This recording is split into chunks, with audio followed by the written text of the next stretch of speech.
School of Science and Applied Technology, School of Humanities and Development Studies Program, School of Business and Economics, School of Graduate Studies, and of course the TVET Institute. And today is also, they will be issuing an honorary degree to one prominent business person here in Kenya. That is Dr. Jaffa Ahmed. They will be issuing an honorary degree to of course, the candidate for conferment of Doctor of Humane Letters, that is Dr. Haj Mohammed Hussein Abdullah Jaffa, who is a prominent businessman here in Kenya. Of course, he's a man based in Mombasa County. And just a brief history about him is that he is the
I now invite the university chaplain to say a word of prayer, and we shall remain upstanding.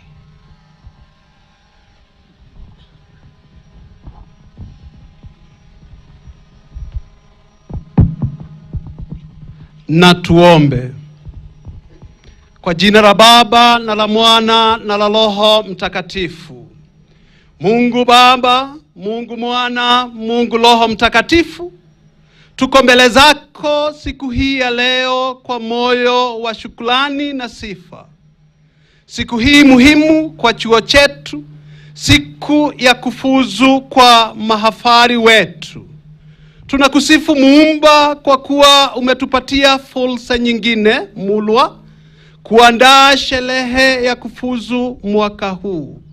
Tunakushukuru kwa kipaji cha amani, uwiano na utangamano mwema baina ya washiriki wote ambao wamechangia katika maendeleo ya chuo chetu.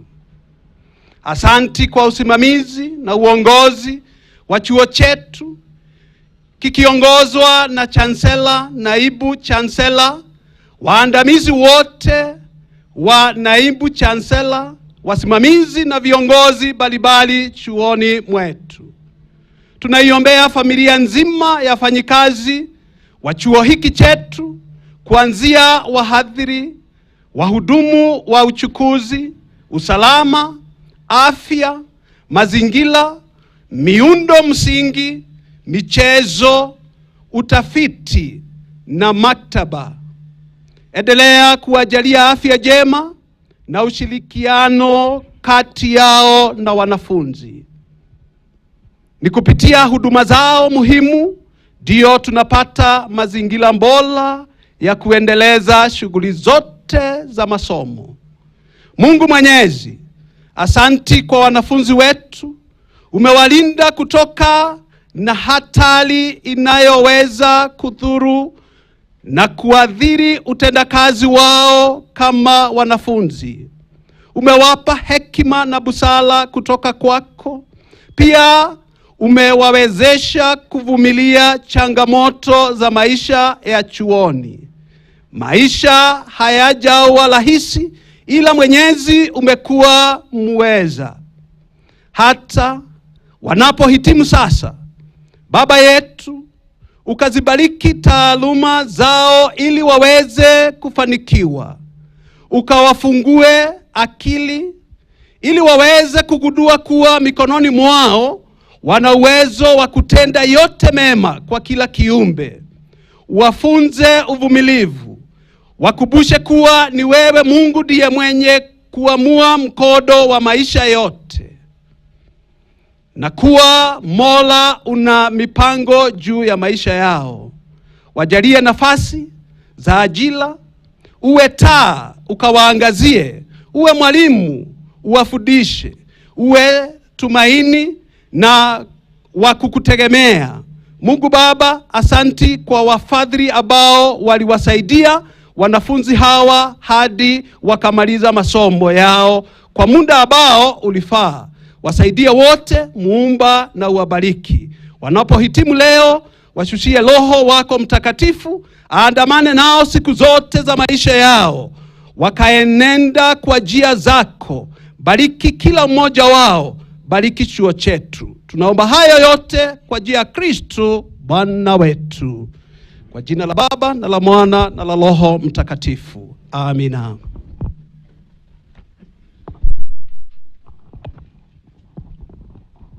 Thank you very much. I now invite, we may take our seats. I now invite the Vice Chancellor to make a pronouncement.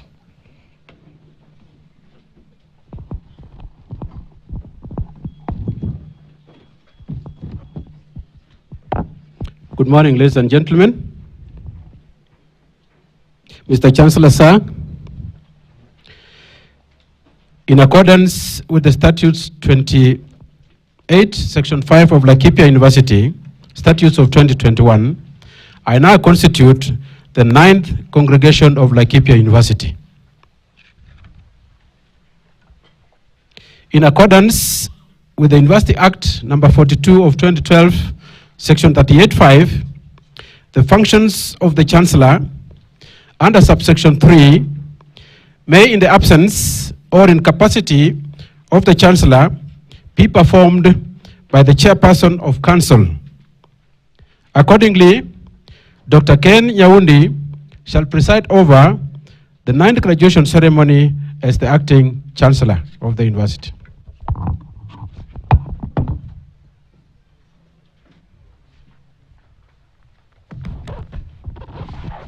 Mr. Chancellor, sir, I now invite the Registrar Academic Affairs to cite the relevant statute for today's celebration.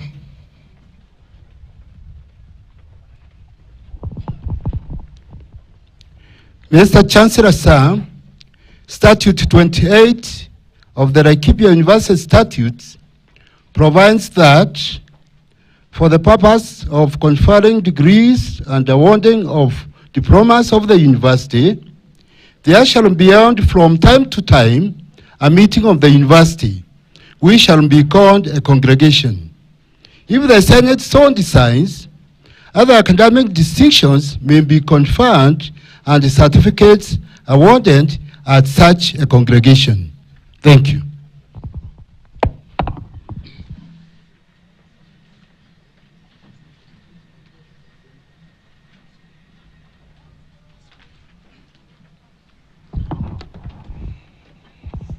Mr. Chancellor, sir, we are going to have a short interlude of entertainment that will be offered by Laikipia University Traveling Theatre. We are going to be treated to a cultural dance called Ngado, which means thank you. The theme of this cultural dance is expressing gratitude to all who contributed to the success in university education as witnessed today. Laikipia University Traveling Theatre.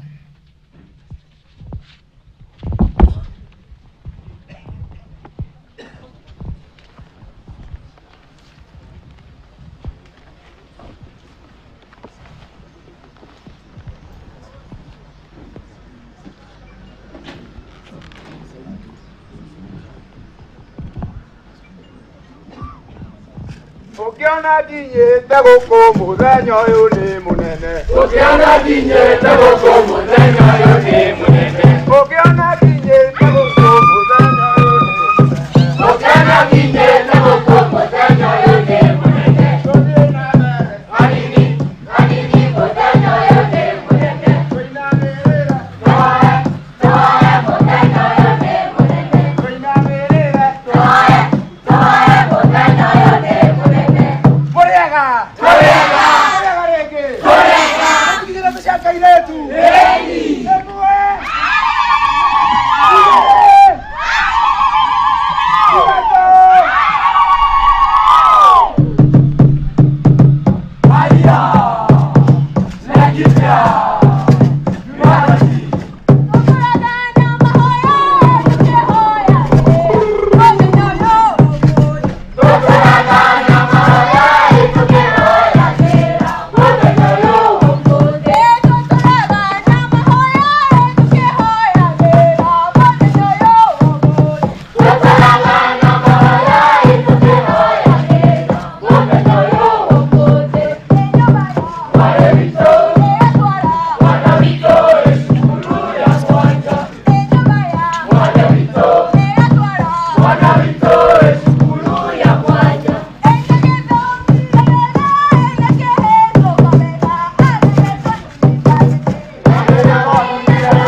Thank you very much. Mr. Chancellor, sir, we now get to the phase of speeches, and I would want to invite the chairperson of Laikipia University Students Association to make his remarks.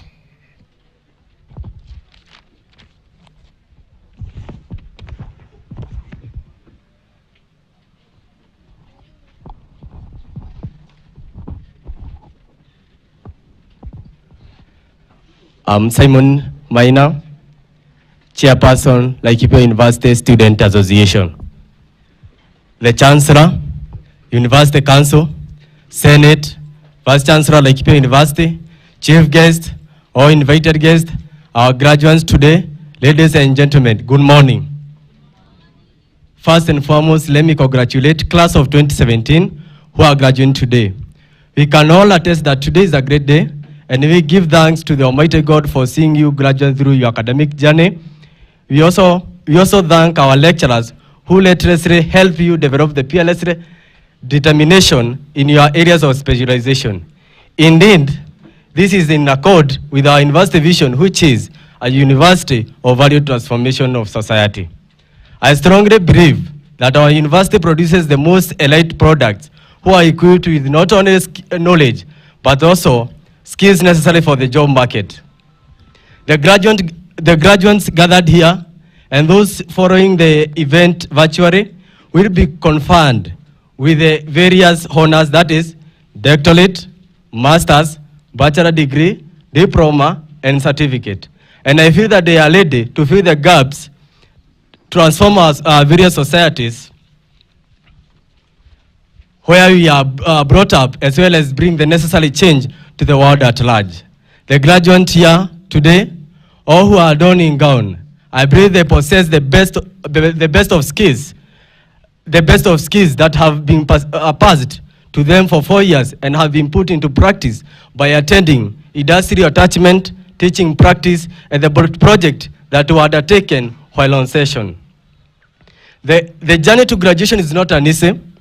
Since year one, when the journey commenced, it has been like wave during the high seas, but the submarines you have clashed through today, you are all here happy. The perseverance and the patience has indeed pays off. Needless to say, you are individual towards success. Beating deadlines for assignments, extreme weather condition of our area, parental pressure, the corona pandemic, skipping meals, being broke at time, just to mention a few. But you are all surpassed it all. I know many of you are feeling like you should be declared graduate already, but it's your day, so relax. I would like to urge my fellow brothers and sisters, let's shun violence in this election year period. It is only a few days to the much-awaited general election. I would like also to urge you to go and exercise your constitutional right to go and vote for your leaders of choice. Let us be modest and kind to each other. There is life after election. Let us be peaceful. Kenya ni yetu sote, tudumishe amani na upendo. God bless Kenya, let us put Kenya first. Finally, I would like to wish graduates prosperity in life, good health, financial stability. Be positive in the outside world as you now acquire a new title of Alumni. We hope that you will share with others the good value that you have acquired from Laikipia University and be good ambassadors of Laikipia University. God bless you all. God bless Laikipia. God bless Kenya. Thank you.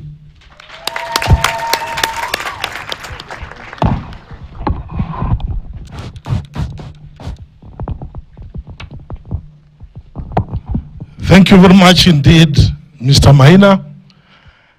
I now want to welcome the chairperson of Laikipia University Alumni Association to make his remarks.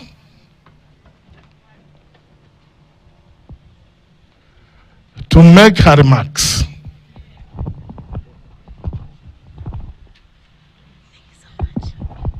Good morning. Sorry.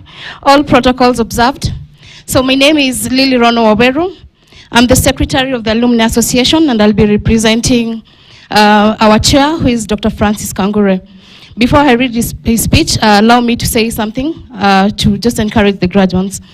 So I'm a proud alumnus of Laikipia University, where I received my undergraduate Bachelor of Education Arts in English Literature. I thereafter moved to Egerton University, where I attained a Master's of Arts in Linguistics. Not to blow my trumpet, but I stood out in my master's class, and some of my lecturers are here. And the one reason that happened is because I received my undergraduate here at Laikipia University. Many a times, my classmates who are from other universities will borrow my notes so that they can use for those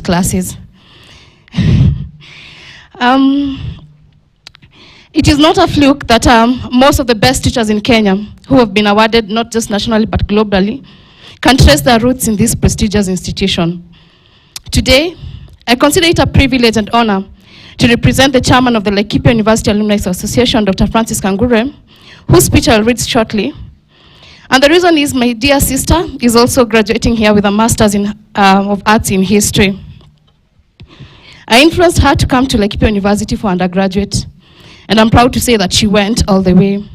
If we need any further affirmation that Laikipia is the place to be, then we just got one more.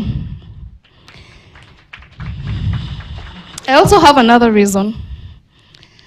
Both my sister and I got our husbands from this institution. So our children are actually grandchildren of Laikipia, and we hope when the time comes, we will also bring them back here because we trust in this institution. And seeing all of you looking good in your gowns, I'm also tempted to register for my PhD. I currently work as the International Marketing Coordinator at Eden Reforestation Projects, which is one of the largest reforestation organizations in the world with a presence in 13 countries. I worked for Parents Magazine as the editor and head of sales and marketing for 7 years, and also consult on matters digital communications and marketing. Why am I mentioning this? I mention this because, as you've heard, I graduated here with a degree in education. I taught for a few years before I diversified my skills. So mine is an encouragement to all the people who are graduating today and those who are still in school, that the degree that you are getting today is a ticket to many possibilities. Do not limit yourselves. Stay hungry and continue learning new skills. Do your best at whatever task you're given, and remember to take care of yourselves, emotionally, physically, and mentally.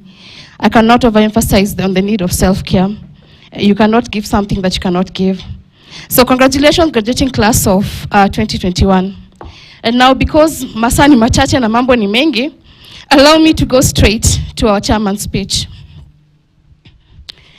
The Chancellor, Chair of University Council, Council members, Vice Chancellor, Deputy Vice Chancellors, Registrars, Deans, Chairpersons of departments, invited guests, university members of staff, graduates and parents, good morning. On behalf of the Laikipia University Alumni Association, I'm privileged to be part of this auspicious occasion that will see the growth of our alumni community. It is in this breath that I congratulate you today. Today marks an essential milestone for the graduating class of 2021 seated herein and the university for the 9th graduation ceremony. Since 2013, Laikipia University has turned out graduates who are making a difference in all disciplines. We appreciate the concerted efforts from the graduates, parents, and university staff. So wear that gown and cap with pride, for they symbolize your hard work, persistence, and resilience. In congratulating the class of 2021, I'd like to take you down memory lane. At the beginning of your respective programs for which you're being awarded today, you all had a goal to graduate. While you will go home armed with your certificates, the practical knowledge and the networks you have formed along the way are equally important. From now henceforth, you are Laikipia University ambassadors. Much of what the public will read, hear, think, and believe about our alma mater will be primarily based upon the actions and good deeds of graduates like you. We trust that the name Laikipia University will be lifted higher through you. And as you are released to the job market, we are confident that you'll make a better name for yourself and the university. The university has equipped you with knowledge and skills to a certain extent. However, you'll also acquire soft skills to create an edge for yourself. One of these skills is the right attitude towards work, towards life, and towards your co-workers. Kindly note that you may have high skills but may not make it in the marketplace without the right attitude. On the other hand, if you have the right attitude but have not acquired the skills yet, you can go ahead and learn. As an association, we are committed to finding meaningful ways for you to strengthen your bond with the alma mater and with each other. There are many opportunities to enrich your lives and for you to improve the lives of our current students and your fellow alumni. We have an interactive website showcasing alumni activities where you can publish your articles, showcase your professional activities, and give back to the society. This website offers you an excellent opportunity to share your talents and gifts. In addition, you can follow our Facebook page for regular updates on the association activities, as well as activities within the university. We are also revamping our online alumni community to strengthen the link among alumni, because we believe your network equals your net worth.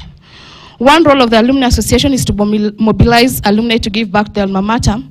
The association identified students' need for outdoor reading spaces, and in this regard, we initiated a reading shed project. Today, we are happy to report that a total of 10 reading sheds supplied with electricity and fitted with sockets have been completed and are fully being utilized by the universities. I'm sure you can all attest the usefulness of this project. The association hopes to put up 2 more additional sheds by the end of the year 2022. We also hope that you'll commit to supporting such noble projects once you go out.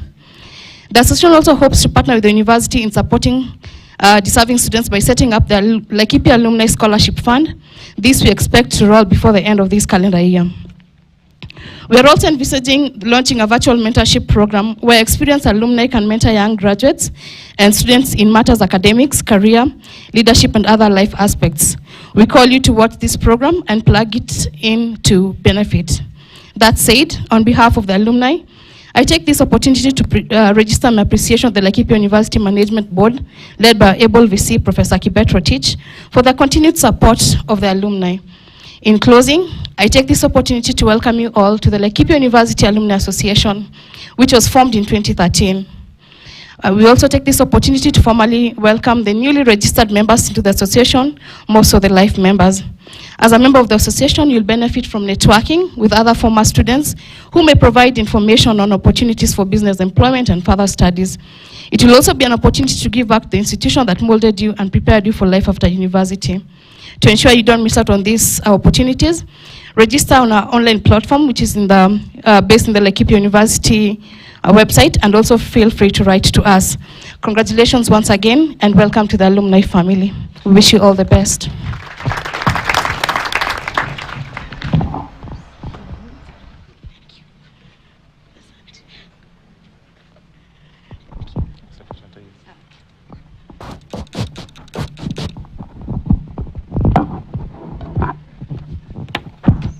Thank you very much for that good speech. It is now my pleasure to invite the Vice Chancellor to make his remarks. And after that, he'll invite the keynote speaker. Mr. Vice Chancellor, sir.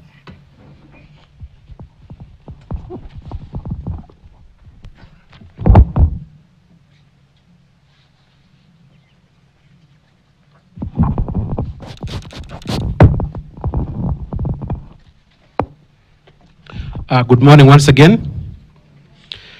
Let me start by giving apologies for those who have sent apologies for not coming to this graduation. Professor Mohammed Rajab, Vice Chancellor, Pwani University, has sent his apologies and congratulations. Professor Kiyama of Vice Chancellor, University of Nairobi, has done the same. Professor Festus Kebera, Vice Chancellor, Multimedia University, has also sent his apologies. Professor David Kishoya, Vice Chancellor, Kenya Methodist University, has sent his congratulatory remarks. I would like to ask the people present here, representing various universities and various institutions, to stand up and wave. Professor Dominiana Kieti, the Deputy Vice Chancellor, Finance Planning and Development, representing the Vice Chancellor of KCA University. Karibu sana. Professor Mushai Mushiri, Vice Chancellor, Karatina. Professor Wilson Ngatich, the Deputy Vice Chancellor, Administration and Finance, University of Eldoret. Professor Masibo Lumala, representing the Vice Chancellor, Moi University. Moi University has sent his congratulatory remarks also through him. Our chief guest, Justice Isaac Lenaola,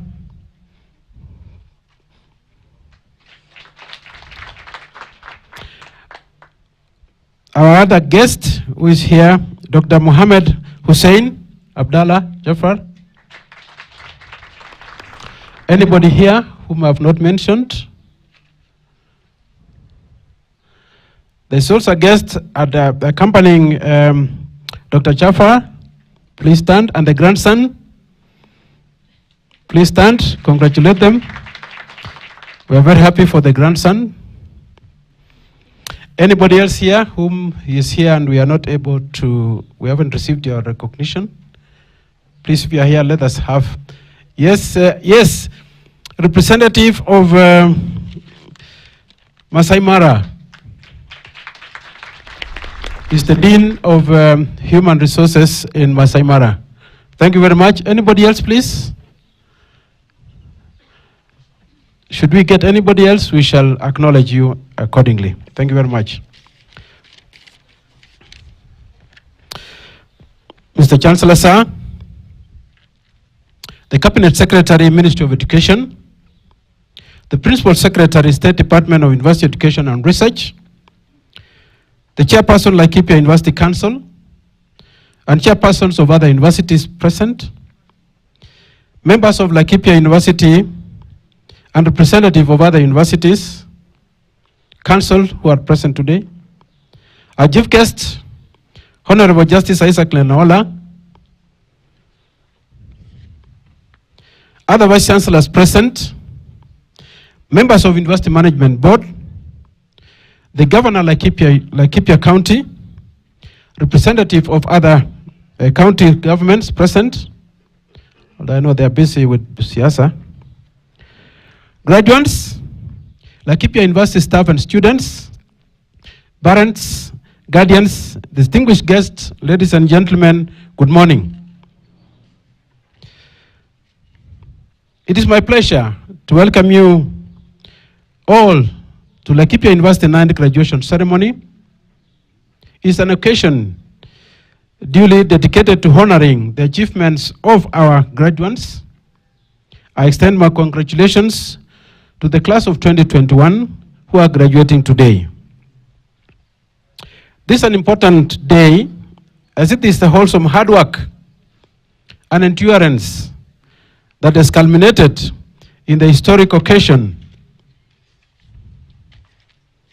In this historic occasion for these students, I'm excited to witness the conferment of degrees and award of diplomas to our graduates in their various areas of specialization.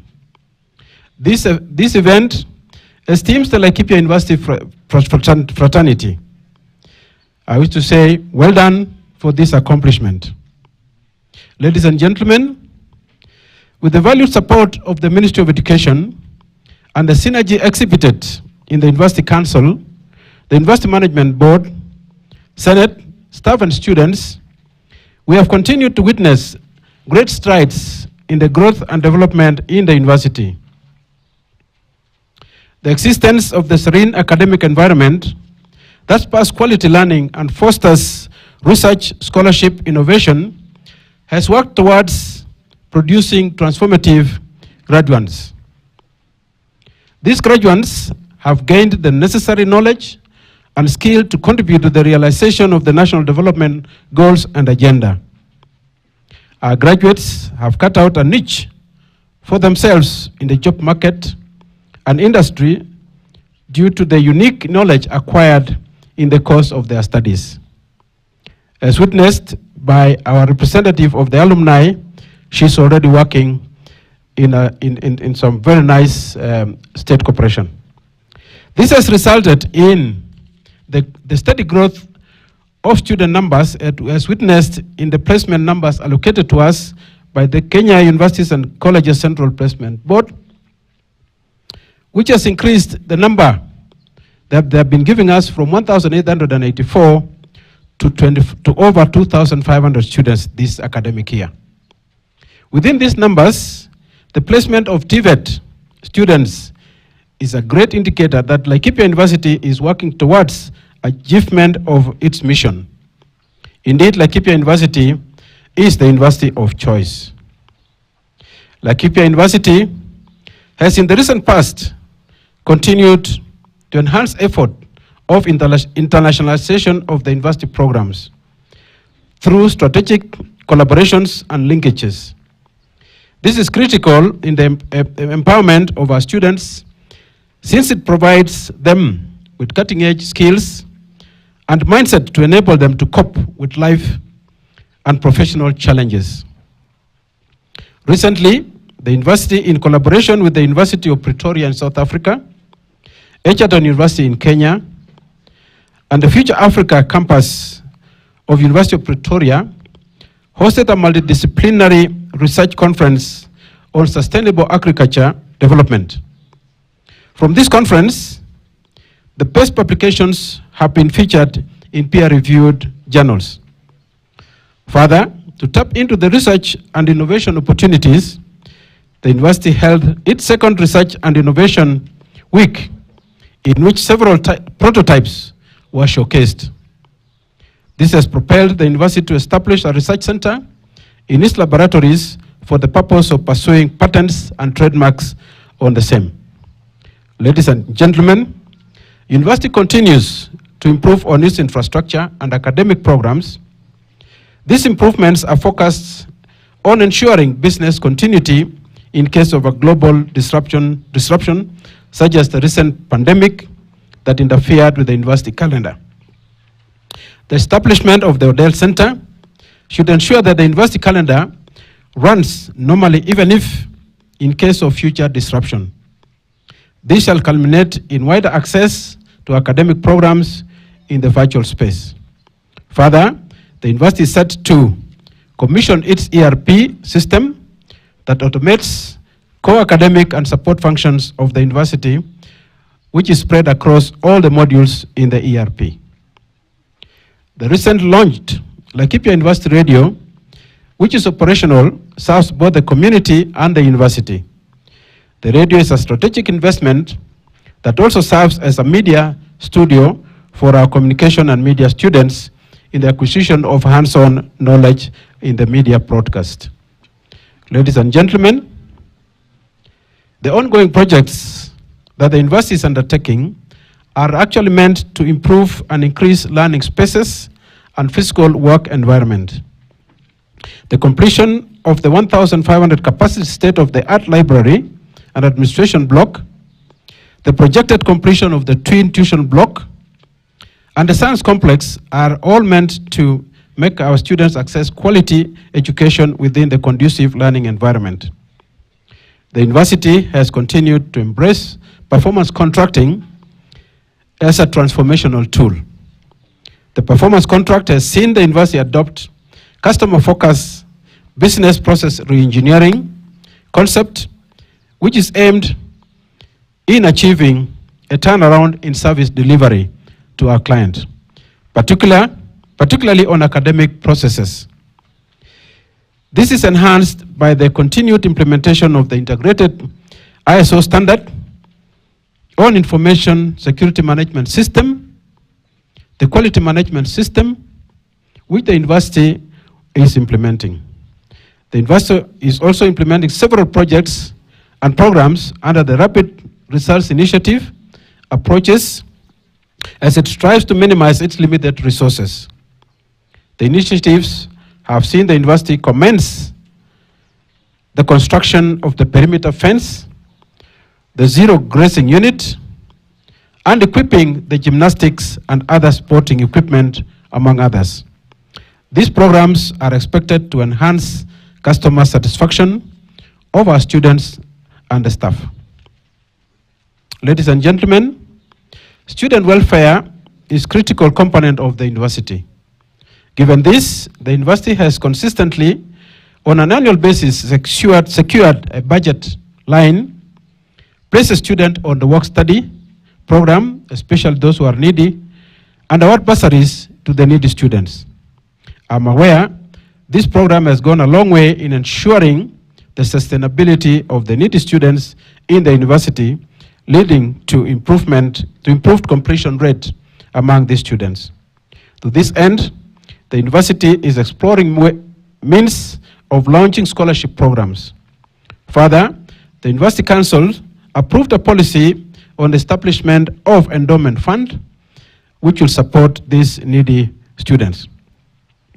The university is committed to establishing a board that explore means and ways of generating and tapping valuable resources that may go into the scholarships and bursaries for the needy students. I therefore call upon the alumni and the philanthropists to come in and support this noble idea of the university.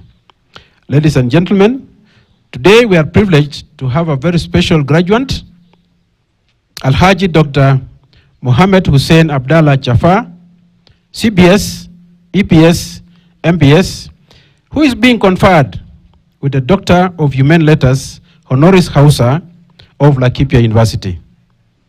The University Senate, in proposing this award, notes that throughout his life, Dr. Jafar has made numerous tremendous efforts to transform society, both in his businesses and philanthropic activities, have had a positive impact on the livelihood of communities in the country.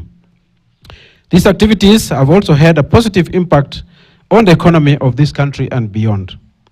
Due to his exceptional social and philanthropic work, Dr. Jafar has been recognized and honored both nationally and internationally. Dr. Jafar truly emulates our vision of valued transformation of humanity. Laikipia University could not have found a better person to confer this honorary degree other than Alhaji Dr. Mohammed Jafar. Ladies and gentlemen, the university, like public institution, is constrained as far as resources are concerned. The resource mobilization strategies are therefore critical. The university shall continue to prudently utilize available resources.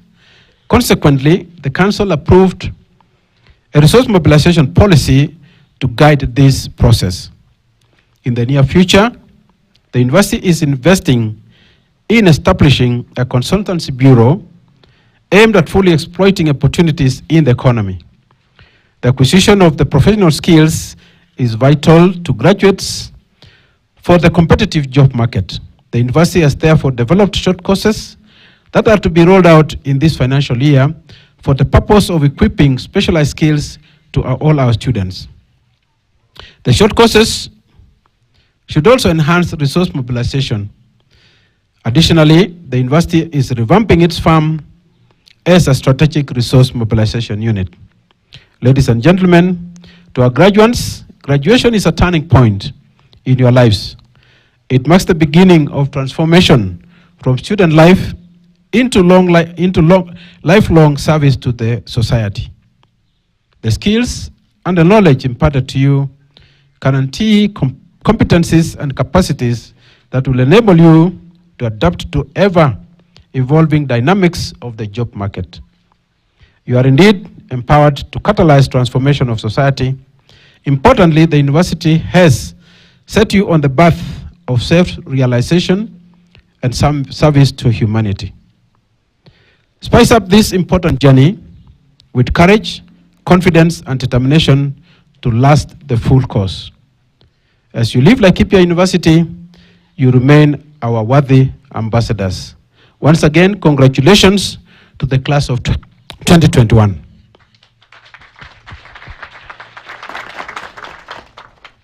It is now my humble pleasure to invite our keynote speaker, Honorable Justice Isaac Lenaola, Bachelor of Laws,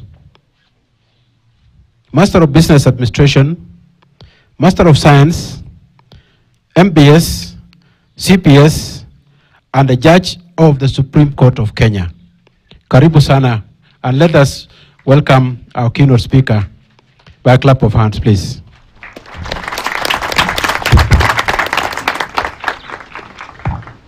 Thank you very much. Mr. Chancellor, sir, may I please adopt the protocols as read by the Vice Chancellor to save on time? And with your permission, therefore, I'll proceed with my speech. First, I'm delighted to join you at Laikipia University to celebrate this event, the 9th graduation ceremony of the University of Laikipia.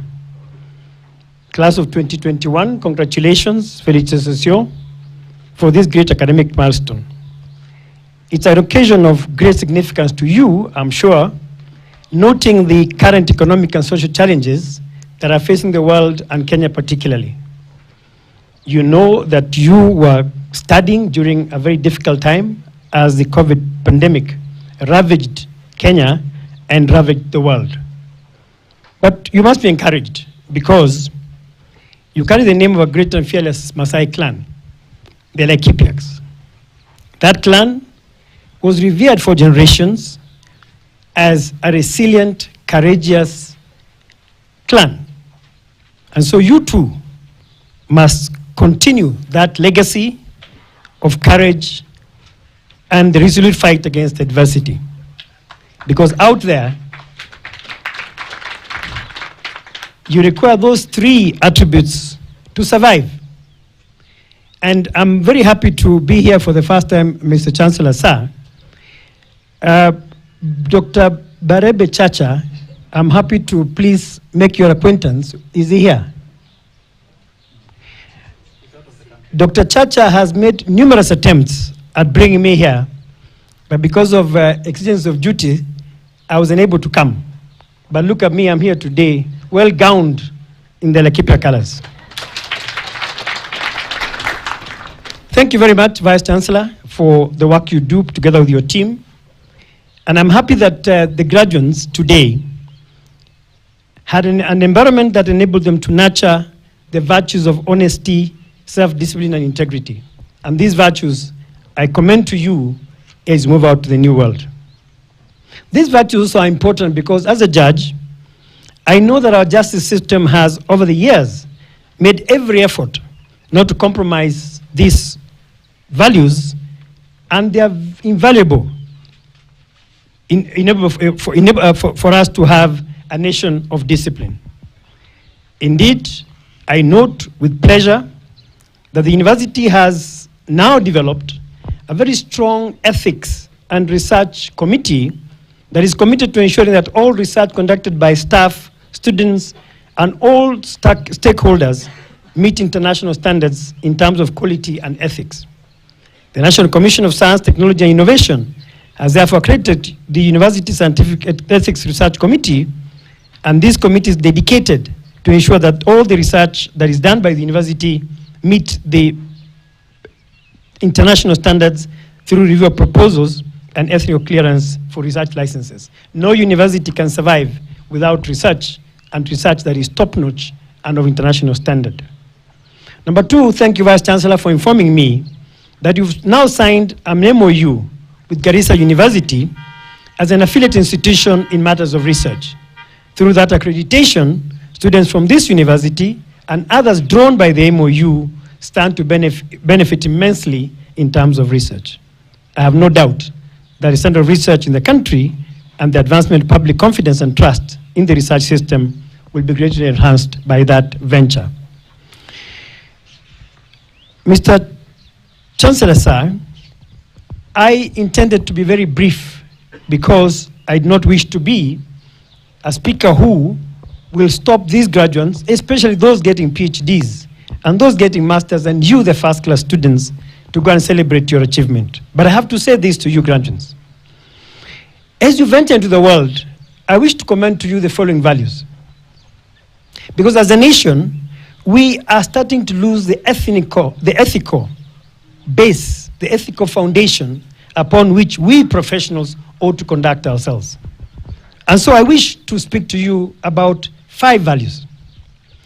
The first value, which I commend to you at whatever level, is transparency and honesty. We in the judiciary are going through our own transformation in order for us to ensure that honesty takes a foothold in this country, and especially amongst professionals. Transparency is about openness, but we are living in a time of opaqueness, where people do not act with the professionalism expected of them at whatever level.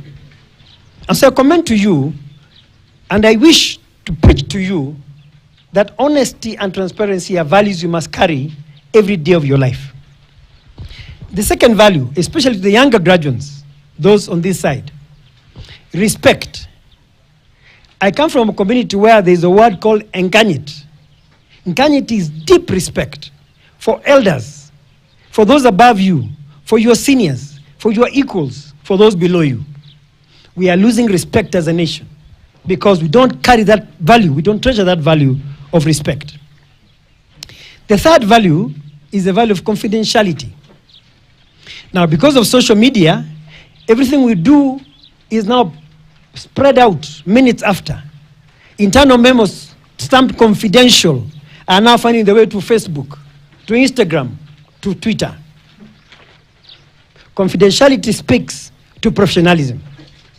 Because if everything that we do internally, and which is not for publication outside, is taken out publicly seconds after publication, we are losing our values, we are losing our professionalism, we are losing what we ought to do as professionals.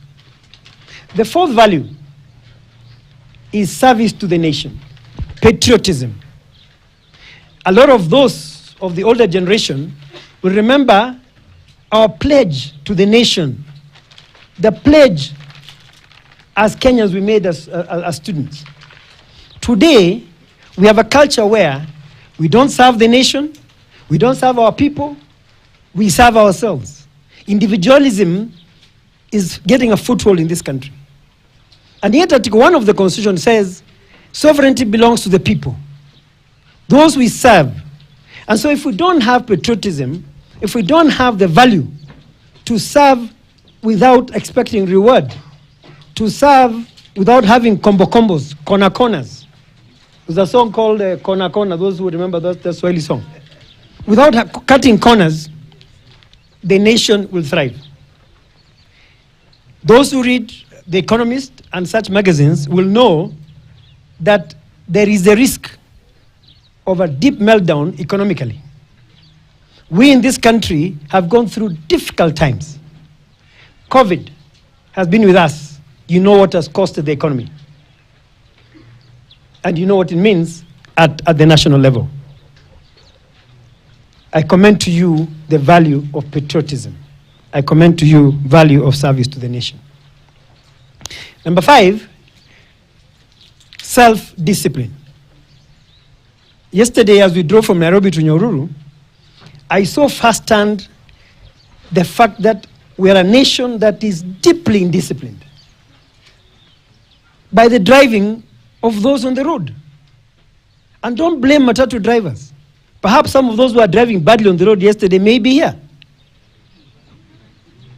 We are very bad drivers as a country. So that I wonder whether those driving licenses we get are really genuine. Because when you see someone driving on the left of the left and right of the right, what are you telling ourselves? My own understanding of self-discipline is that within yourself, you dedicate your mind, your spirit, your body to doing what is right. We don't need to be taught this. We don't need to be reminded this. It ought to be ingrained in us. Suppose, therefore, we in this congregation decide that from today onwards, we shall not break traffic rules. And we cascade that conversation to our families, to our colleagues. We shall not have as many accidents as we had in Tharaka-Nithi the other day. If all drivers drove with discipline, how many lives would be saved? And those lives are here to serve this nation. A simple, straightforward, easy, manageable, doable thing. It shocks me, for example, that the guy who overtook us yesterday, after a few kilometers, we found him still there. Where was he going? And one driving at a higher speed than he was. But because we found traffic ahead, the traffic caught up with him, just like it caught up with me. Simple, small. So think, when you overtake, when you overlap, where are you going? Unless you want to go to your death earlier than necessary. I therefore suggest to you that as professionals, we ought and must think through our own actions.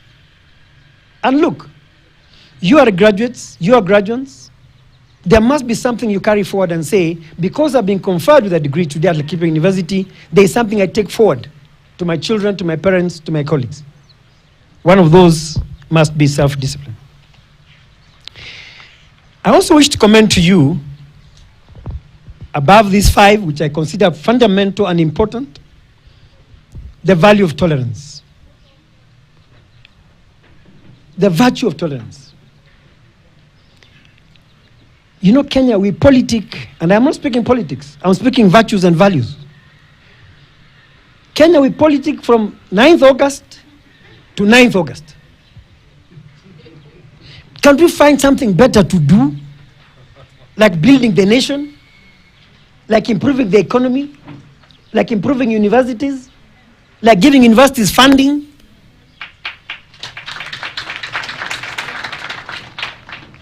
Like doing what Dr. Jaffa does? Why should we politic every day for 5 years? When you walk into a bar in the village, they are talking about who will become MCA in 2027. We are in 2022. I think that we must, as a country, start also to address the question of tribalism. It is a cancer that is now eating into that virtue of tolerance. We look at each other from the mindset, from the sunglasses of tribalism. I think it's about time we decide to think of each other as Kenyans, not as what tribe, where you come from. And tolerance is the beginning of that discussion. And in doing so also, we must understand our diversity. If you look at this podium, I can assure you that the whole of Kenya is represented here. When we wear these gowns, we don't wear our tribal gowns. We wear academic gowns because we are academicians, scholars, people whose IQ is supposed to be higher than the rest. If we reduce ourselves at this level to the level of tribalism without understanding our diversity, we shall not thrive as a nation. And so I commend to you, you graduates, that as you go out there, in every office where you'll be working, you'll meet a colleague from another place of a different diversity. And in that context, I want to speak about 2 other things which we take for granted in this country. The first is how we treat our women. We have, over the years, said the equality between men and women must be appreciated. But still, even in institutions of higher learning, when a woman rises to the top, they still call her yule mwanamke. Even a professor. I think it's about time we gave our women respect because of the way God created them. And you ladies, don't forget us also. Don't forget the boy child. Sometimes we put so much effort in embracing gender diversity and improving the lives of our women, we may forget our boys. They're called boys. Let's carry each other along. Men, as you go forward, carry your women along. Women, you go forward, carry our men along. The other issue is the issue of mental health. When I was growing up, and now I'm only in my 50s, so I'm not as old as you look. I have gray hair, so don't imagine. That's because I'm in my 70s. I'm not yet retired. Mental health. When I was growing up, somebody with mental issues was called huyo wazimu. It's only later in life I discovered they are going through mental health issues. When you see someone, a student, a lecturer, behaving in a manner that you think is abnormal, what are we doing about getting their mental health back? You say, amekuwa wazimu. But the truth be said, mental health is a deep cancer eating into our society. Especially those with high IQs. You know that the line between, you know that line?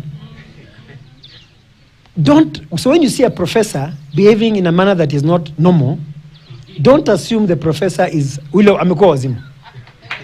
Mental health is real. And we're not putting enough resources into discussing and addressing mental health questions. And so I wish that you at this university would have a policy of managing those who have mental health challenges. Because we may lose our best by not addressing what they're going through.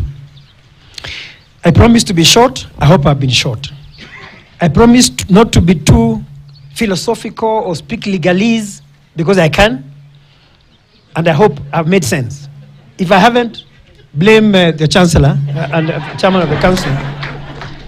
Because I will let you into a secret. When we were in high school with Dr. Nyaundi, yesterday he declared at dinner that I was his library prefect, and he used to sweep the library under my supervision. Now I have to bow to him as my Chancellor and Chair of the Council. I hope that the things we read in the library in the 80s, Dr. Nyaundi, has made sense to you. Finally, I wish you well. I wish you the best. May you have a lot of success in your careers. May you have the very best that life can offer you. May you serve this nation faithfully and with diligence. And may you, by your actions, make Kenya a nation respected by the whole world, indeed by God himself. May God bless you mightily, and congratulations again. Thank you very much.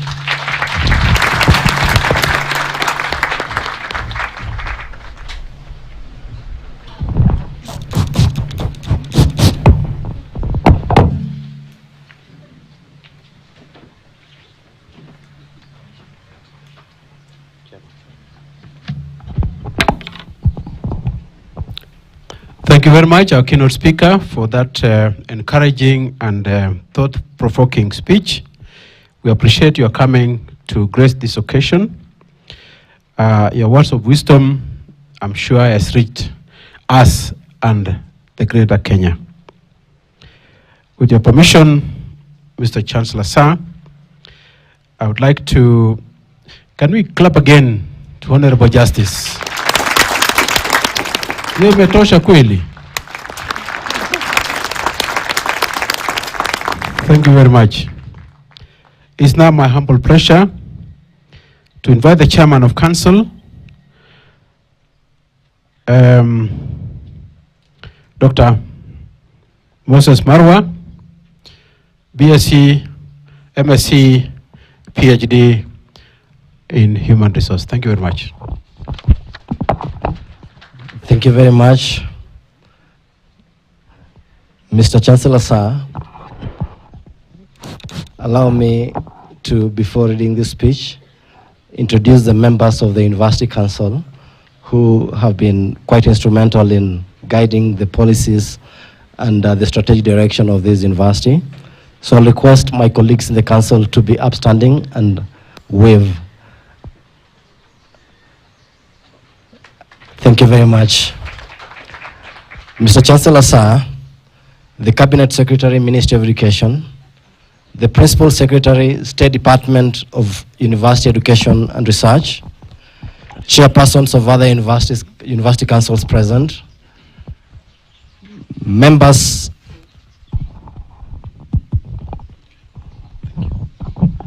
of Laikipia University Council and representatives of other university councils present, Chief Guest, Honorable Justice Isaac Lenaola, Vice Chancellor, Laikipia University, and other Vice Chancellors present, members of the University Management Board and Senate, the Governor, Laikipia County, representatives of other county governments present, graduates, Laikipia University staff and students, parents and guardians, distinguished guests, ladies and gentlemen, good morning.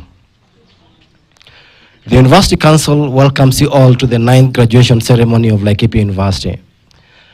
I wish to congratulate the 1,509 graduates for this great achievement. Hongera.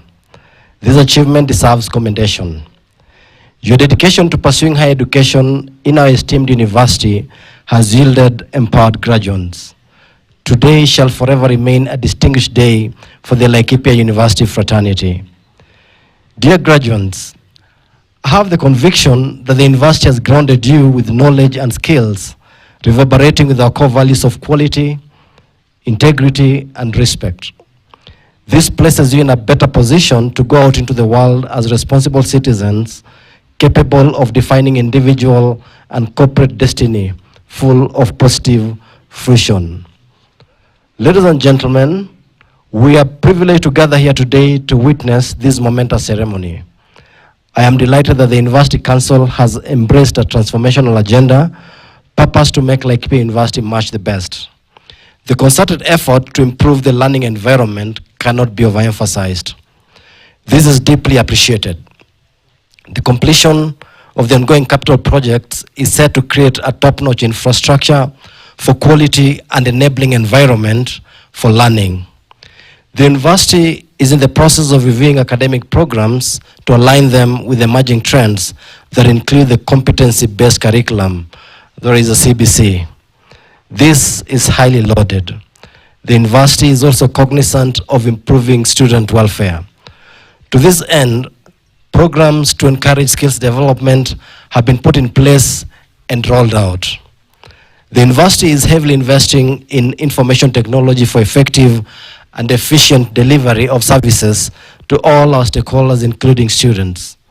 Of importance is the program commissioning of the enterprise resource planning that is set to transform and invigorate service delivery in all functional areas of the university. To this end, the university's human capital is being transformed through training and workshops, among others. The university has further joined in the government effort of expanding access to higher and technical education.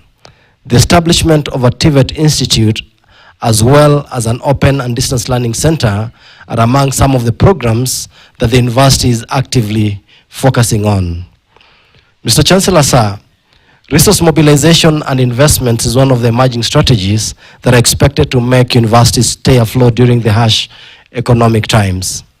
The Council is putting in place policies and structures to revamp and capitalize on opportunities for alternative sources for its budget. I urge the University Management Board to fully take advantage of the support given by the Council to tap into additional support funds for the smooth operation of the university.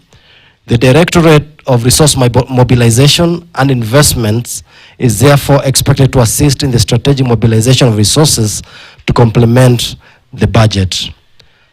I urge our alumni to consider partnering with the University Council in the realization of its mandate.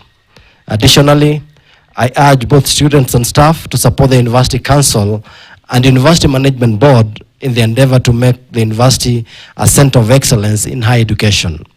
The University Council will continue to focus on its commitment to improve service delivery through implementation of its performance contract, adherence to ISO standards, and commitment to working within the set regulations of the Commission for University Education to re-engineer its services and programs. Ladies and gentlemen, I sincerely thank the Government of Kenya through our parent Ministry of Education for their continued funding of the university programs. It is through the ministry's timely and prompt release of budgetary allocations to our university that our mandate has been possible. I take this opportunity to thank the University Management Board, the Senate, faculty, administrative, technical, and support staff for their singular efforts and dedication in ensuring a colorful graduation ceremony for the graduates. To esteemed graduates, I wish you the very best of luck in all your undertakings. God bless you. God bless Laikipia University. God bless Kenya. Mr. Chancellor, sir, allow me to introduce and call the representative of the Ministry of Education to come and give his remarks. Dr. Ndakala, please.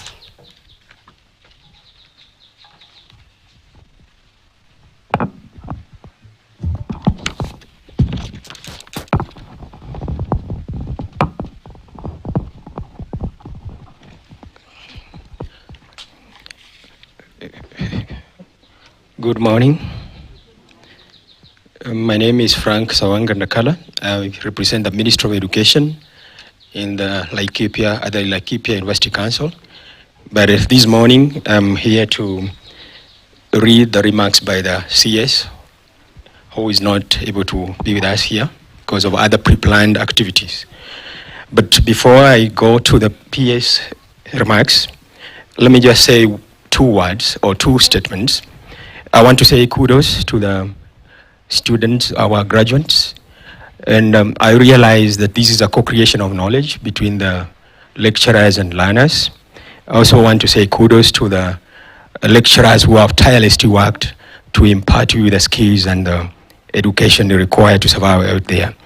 I hope, as the Chief Justice said, that you are not going to lose the values that you acquired, the basic values that you acquired from this institution.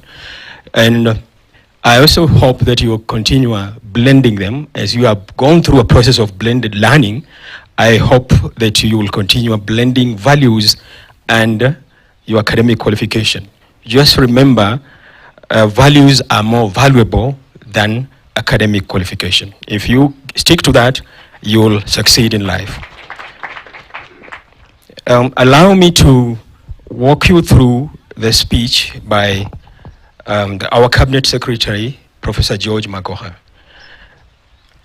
Chancellor Sir, Principal Secretary, State Department for University Education and Research, Chairperson, Laikipia University Council, and chairpersons of other universities present, members of Laikipia University Council and representatives of other university council present, our chief guest, Honorable Justice Isaac Leonaola, Vice Chancellor, Laikipia University, and other Vice Chancellors present, members of the University Management Board and the Senate, the Governor, Laikipia County, representatives of other county governments present, graduates, Laikipia University staff and students, parents and guardians, distinguished guests, ladies and gentlemen, good morning once again.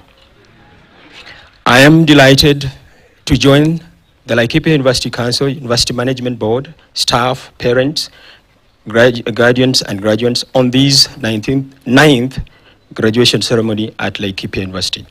I salute you and congratulate you, all these hardworking and diligent young Kenyans graduating today. Indeed, this graduation is a culmination of joint partnership of all stakeholders.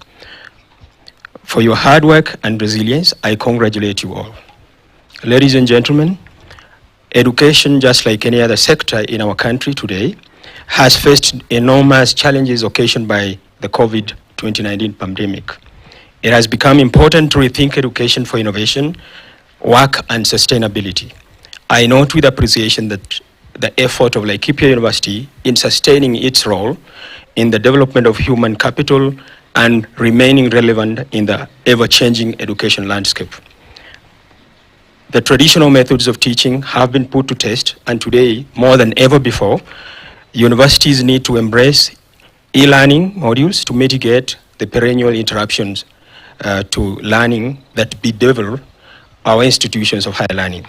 I am glad to note Laikipia University has embraced blended learning, and this is the way to go. As a ministry, we will continue to provide the necessary support to universities in their move to embrace virtual learning and operational functions that culminate into virtual graduations as evidenced by this graduation. The virtual platform is proving to be an effective and efficient alternative mode of operation that has also led to a reduction in graduation costs. I applaud the university for the uptake of these progressive decisions to hold virtual graduation that is in compliance with our laws and regulations, thus lending credence to the validity of degrees conferred and diplomas awarded today. My ministry relies on universities to train competent graduates for the new competence-based curriculum, which inter alia celebrates the creative potential of all our children and teaches them the skills of critical thinking and problem solving, as well as critical social values. I therefore challenge the university to re-engineer and restructure programs that are innovative, relevant, and essential for the realization of the Kenya's Development Agenda Vision 2030. As an institution, I also encourage you to strengthen measures to increase retention and completion rates, particularly for the most vulnerable students from humble households. The government is committed to equity in access to education for all Kenyan children. As a ministry, we will give you assurance, our continued support As a ministry, we will give you assurance of our continued support. The ministry shall ensure timely disbursement of financial resources with the expectation of prudent and strategic utilization of the same to evaluate the infrastructural and academic support services in the universities. The university should explore alternative resource mobilization strategies to supplement its finances. I acknowledge the ongoing construction in the university. I therefore call upon the University Council and university management to accelerate the completion and occupation of these projects. Ladies and gentlemen, the country has in recent times faced challenges that have disrupted business continuity in all sectors of the economy. Learning institutions were worst hit, and this led to the loss of valuable learning time, disruption of academic calendars, a loss of revenue, and other emerging social challenges.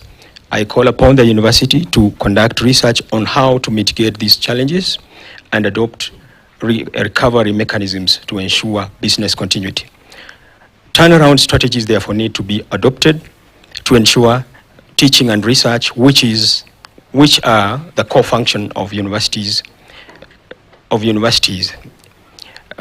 Innovative ideas to re-engineer service delivery need not to be overstated. Laikipia University needs to strengthen the linkage between education and industry. You must therefore create linkages with a potential job market to correlate the skills and knowledge set offered at the university with what is required at the labor market and indeed with the overall national agenda. At the same time, more relevant, innovative and technical programs will accelerate recovery and economic growth. Ladies and gentlemen, finally, as I wish to charge the graduates who we are celebrating today to maximize the knowledge and skills that you have successfully acquired from Laikipia University, and be entrepreneurial. Go forth and make a success of yourself. Create a positive impact in society and transform yourself and the community around you.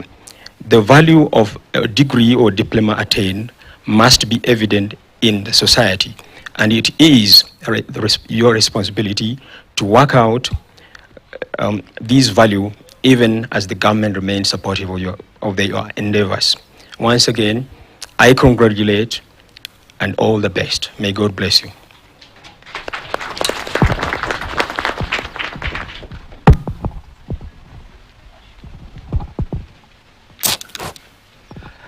Thank you so much, Dr. Ndakala, representing the PS Ministry of Education.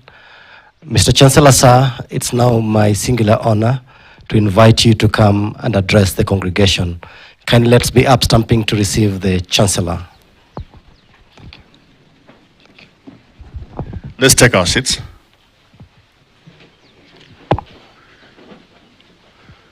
The Honorable Mr. Justice Isaac Lenaula, our chief guest. Allow me to affirm the University Council, academic staff, graduates, parents, and distinguished guests that we have here this morning, to our online virtual graduates and your friends and relatives. It's my pleasure to share in the intensity of the emotions of your graduation on this 9th graduation ceremony of Laikipia University. Honorable Mr. Justice Isaac Lenaula, today we graduate slightly over 1,500 students on a diploma and postgraduate level, also undergraduate. This is a testimony to the hard work by our graduating students and the academic staff. I shall make very few remarks directed only to the students. Perhaps if you don't belong, you could take a nap. Class of 2021, you graduate at a time when the international community is dealing with the residual effects of the COVID-19 pandemic and other global economic and social challenges. This notwithstanding, the difficulties also portend opportunities for those who are willing to apply, exert, and employ their talents and abilities in order to succeed. You belong to a technology age. You have been bred and educated in a technological world that some of us read in science fiction and watched in Star Wars. In your hands are answers to the present global concerns, climate change and associated global warming, pollution, depletion of natural resources, violence, malnutrition, and all the other problems. We look up to you for innovations in alternative sources of energy, security, and the well-being of man. There is enough to do. Seek not to look for employment. I challenge you to create employment. Follow your dreams. Follow your imagination. Whatever direction your life takes, resolve to be the best in that field. Whatever you choose to do, attempt to contribute to make the world a better place. Remember the weak and the less privileged. Lift and encourage someone. Today you graduate with a diploma, an undergraduate degree, or even a postgraduate degree. Don't stop there. Continue your search and pursuit for knowledge. Undertake learning in alternative knowledge to your present field. Still prepare for success, and I dare tell you, failure in equal portion. Learn from both. J.K. Rowling, some of you remember J.K. Rowling as the creator of the Harry Potter books, while addressing the 2008 graduating class at Harvard said, "Some failure in life is inevitable. It is impossible to live without failing at something unless you live so cautiously that you might as well not have lived at all. In which case, you fail by default." So take risks. Set goals. Keep your friends. My advice now is keep your college friends. Make some more. True friendship is a fortune without value. Make your life a joy. I want to close. And in closing, I would like to ask the graduates online attending this graduation ceremony to pass a round of applause for the family members and faculty who helped them to reach this milestone. I appreciate in a special way the University Council, Management Board, the Senate, and our graduate today, Dr. Jaffer, and the non-academic staff also for the determination that has sustained the success that we enjoy today. For those who are here, please stand where you are and join me in a wave of honor to celebrate our graduates where they are. May I ask that you get upstanding? Salute to our online graduates in congratulation for the success they have attained today. Thank you very much.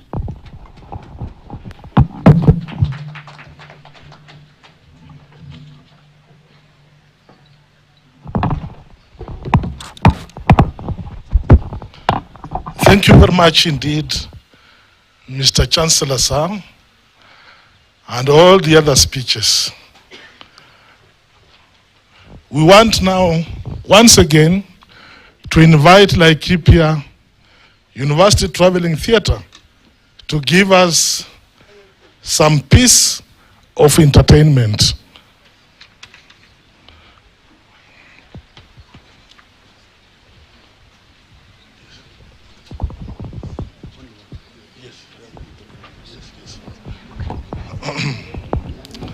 Mr. Chancellor, sir, they are going to give us a choral verse, shairi la kikundi, na mada ya shairi hili la kikundi inaitwa Mwanamke Bomba.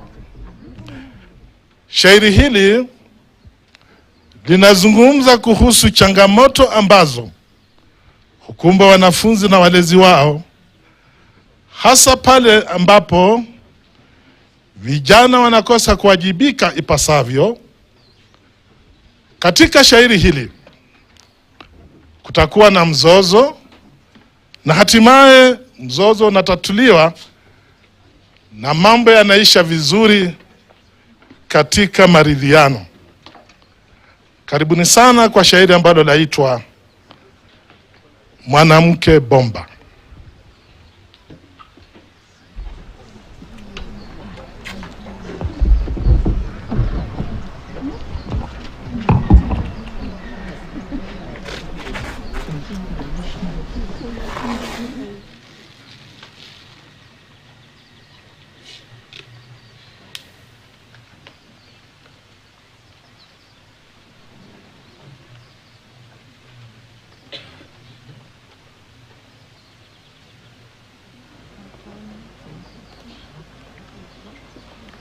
Kwa nguvu nilizopewa na nguvu za chuo kikuu chote, nguvu za kusoma umepewa na kufanya lolote lili linalohusiana na shahada hili la bachelor. Shahada nimepata, nguvu pia nimepata. Angetuko kazi kupata, mimi kama sitakata. Nafasi kote natafuta, kujanja kwangu talanta. Zoezi nimefanya, misuli kapata, akilini na mwilini. Baada ya dhiki, faraja, sikukuu na ya ajabu, leo umevuka daraja na kupata yako jawabu. Furaha kote imejaa, tupige densi watu karibu. Sherehe ibambe, viuno tunengue, na jibamba sana, sherehe iendelee. Furaha kote kote, raha zaidi, mume umepata, siwe na shaka yoyote. Pesa mingi huwezi kataa, kijana celeb kote kote, anang'aa kama taa. Ajua lugha ya shembete, kali kuliko she. Mwanangu, njoo ongea naye. Msungu tupa, nyama taje, simewembeteza, mimi timi na kulongo tovu, siwembetezi kukutembeteza. Ngoja, ngoja, eti wasemaje? Mimi timi na kulongo tovu. Hewo! Msungu tae, nyama taje, kukufumu tuza shembeteng na wembeteza. Kijana lugha ni mbili, Kiswahili, Kiingereza. Butu mbata mbiti ni lugha ya kutojali. Sisi wazao baraza, situchanganye makili. Kicheza, ndani kwa gereza. Tulia, mpe nafasi. Kujitetea sio rahisi. Msamatae, mimi timi si mkombotora. Eti unakomora? Ababa tana, mimi timi ni mkrimbitisto. Eti umebeba pisto? Kijana, situpoteza wakati. Situlete nyenyenye, kileta nyenyenye, fimbo tafadhali. Hurumieni mtoto. Lugha huwezi andikia barua, kuelewa na kazana. Kijana mang'aa amekuwa, meharibika tena sana. Virago zako chukua, sikuone hapa tena. Masikio yenu naomba, tafadhali mnisikize. Mzee, kwa heshima zako, nirudishie zangu pesa. Mama, simtaki tena mwanangu, ya kutosha amenitesa. Na bado takutesa. Ole wako, kuja hapa kwako mkasa. Vurugu zenu mtulize, hamjui kinachoendelea. Situchanganye akili, Situsumbue mawazo. mambo sasa ni mawili, Tukutoe mwozo au taja uliyempa mali, takufanya kielelezo. Mimi hamtanisumbua, sieni pahali bila zangu pesa. Tuliza boli mwanangu, suluhisho sio vita, na kupa hakikisho langu, pesa zako utapata. Biashara yafanyika kwangu bila ruhusa yangu, tawabonda mbondeke, tawafinya mfinyike, tawararua mraruke, niwazike kwa pogo. Najipeleka jela, mahakama najipata, sitapatia mhela, mke mwingine atapata. Nyamaza! Kiendacho kwa mganga, hata siku moja hakirudi. Wanawake tumeona mwanga, tuko ange tena sana. Wanawake wa kisasa wamesasishwa, wameomoka, sio kuolewa tu. Tunajifunza, tunajikuza, tunatekeleza, tunaangaza na kuongoza. Enyewe, toka leo nimeapa, sitatafutiwa mke. Toka leo nimeapa, sitakutafutia mume. Sapoti sisi tutawapa, kileleni mpaka mfike. Asante, amefurahia, suluhisho tumepata. Naam. Elimu kwetu ni kurunzi, wanapogiza huleta mwanga. Twahitimu na kuwa wakurugenzi wa jinsia bila kufinga, kwa jamii yakufanya wajenzi, twajenga na kujipanga. Sisi sote tuungane, turarue mchafuko. Si wengine ni sisi, wana Laikipia na mwanamke bomba.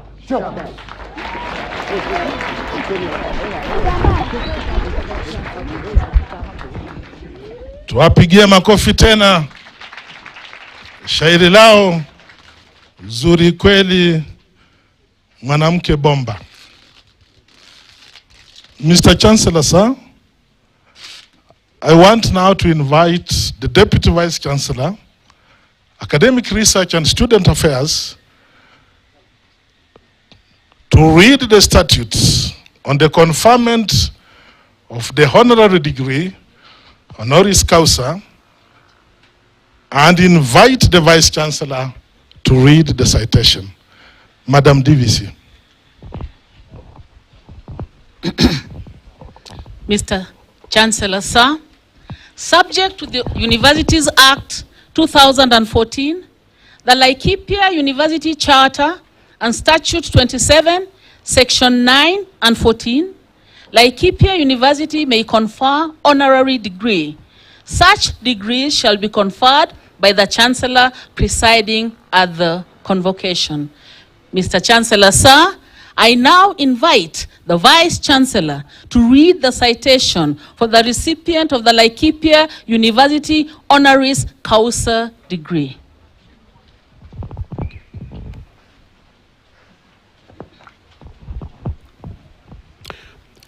Laikipia University Senate, under the powers conferred by Section 3, Part 21, Part 4 and K of Laikipia University Charter of 19 February 2013, and approval of the University Council, has discussed and determined that Alhaji Dr. Mohammed Hussein Abdallah Jafar, CPS, EPS, MPS, be awarded the Doctor of Humane Letters honoris causa of the university. It's a great honor of Laikipia University and to the current and the future graduates that Dr. Mohammed Jafar has accepted this award. The University Senate, in making this proposal of award, noted that Dr. Jafar, throughout his life, has made numerous tremendous efforts to transform society, and both his business and philanthropic activities has had positive impact on livelihood of communities around the region. These activities have also had positive impact on the economy of this country and beyond. Alhaji Dr. Mohammed Hussein Abdallah Jafar was born on 10th March 1948 in Mombasa, Kenya. He is married and has 3 adult children, 2 sons and 1 daughter, 6 grandchildren, grandson and 1 granddaughter. He talks very fondly of his family and very proud of them.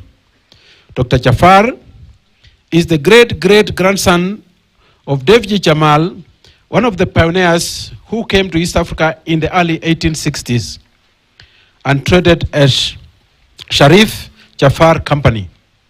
His family ventured in various trades as ship owners, bankers, and merchants. They were the first bankers to His Majesty the King George V.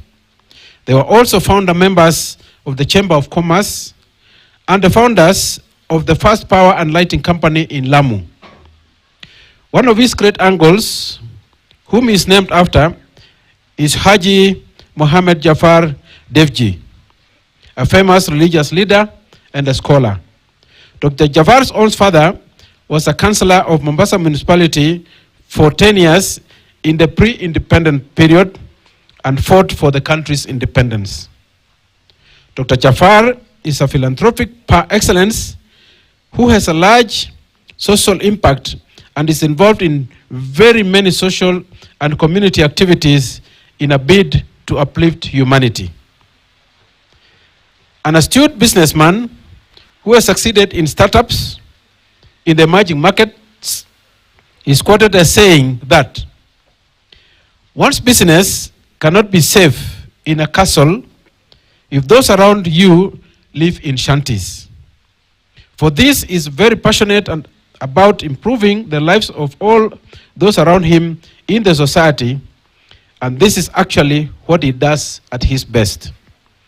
He's also quoted as saying, if only wealthy people in this country would give 20% only of their wealth, this country would be very different. Dr. Jafar walks the talk. This is his strong conviction. Dr. Jafar is the chairman and trustee of the Jafar Foundation Charitable Trust, whose main philanthropic activities gather for water, food, health, social welfare, religious support, and educational projects to help change the lives of the communities in the coast region. He is also a founder, trustee, and member of various clubs and organizations in Kenya. This includes being a founder member of the Rotary Club of Bahari, Mombasa, the founder of Jaibur Food Endowment Fund, the founder of Polio Plus Endowment Fund, the founder of Inner Wheel Breast Cancer Endowment Fund, and the founder of the Charitable Trust of Bahari Club, among others. Being focused on having a holistic and all-inclusive kind of life, as well as serving the humanity, Dr. Jafar is a life member of the Muslim Education Welfare Association, a life member of Kenya Red Cross Society, life member of the United Sports Club, the patron of Jaffa Sports Complex, member of the Nyali Cove Club, member of Mombasa Sports Club, and is also the chairman, the current chairman and managing trustee of Koja, Shia, Itna, Ashir, Jamaat in Mombasa. Due to his exceptional social philanthropic work, Dr. Jafar has been recognized and honored both nationally and internationally. For example, in May 2020, he was honored with the Appreciation Award of Corona Warrior Award in Humanitarian Service by the President of Friendship with the World NGO, Mr. Shashi Kumar. On 15th of January 2019, Dr. Jafar was conferred with the prestigious Honorary Doctorate of Philosophy in Humanities by the United Graduate College and Seminary International. He was also bestowed with the World Civility Leadership Award by His Excellency Professor Sir Clyde Rivers of I Change Nations. Recently, on 8th July 2022, Dr. Jafar was honored with the title of Chief of Order of the Burning Spear, CBS, by His Excellency the President of Kenya, Uhuru Muigai Kenyatta. On 12 December 2012, during Jamhuri Day celebrations, Dr. Jafar was conferred with the title of Elder of the Burning Spear, EBS, by the former President of Kenya, the late His Excellency Mwai Kibaki. Earlier on, in 1st June 2020, during the Madaraka Day celebrations, the then President of Kenya, the late His Excellency Daniel Arap Moi honored him with the title of Moran of Order of the Burning Spear, MBS. Being an astute businessman, Dr. Chafa is currently the chairman of MJ Group of Companies, which is the Kenya's largest provider of cargo handling services. The MJ Group has specialized in establishing and installing cargo handling terminals, for instance, the grain, edible oils, fertilizer, clinker, bitumen, petroleum, LPG gas, APM, CFS, with the latest state-of-the-art equipment. The group particular success has been in port development projects in East Africa and abroad, specializing in handling both dry and liquid bulk cargo. Additionally, they have established a grain terminal at the port of Lake Charles, Louisiana, USA. The group's reputation has attracted interest from outside the countries and exporting its expertise overseas. Dr. Chafa is not only a very successful businessman, but also a very special human being who cares for humanity and does a lot of philanthropic work because of his conviction to improve and transform the lives of people around him and the society in general. Is inspirational for all who would like to have startups in emerging markets. This in itself is an inspiration to all who have a chance to interact with him. It is humbling to observe that Dr. Chafa has given assistance to many Kenyans to a better life by helping pay school fees, build schools, churches, and other startups businesses. On his philanthropic approach to life, he is quoted as saying the following: what you do for the people around you, how many people you are able to feed, with what God has blessed you, is what counts to God. I provide lunch for all my workers, who are about 8,000 in both Nairobi and Mombasa. Further, he remarks as follows: a man cannot be alone. He has to live in a community, and hence he should give back to the community that provides a home for him. He adds, a man cannot be alone. He has to live in the community, and hence should give back to the community that provides home for him.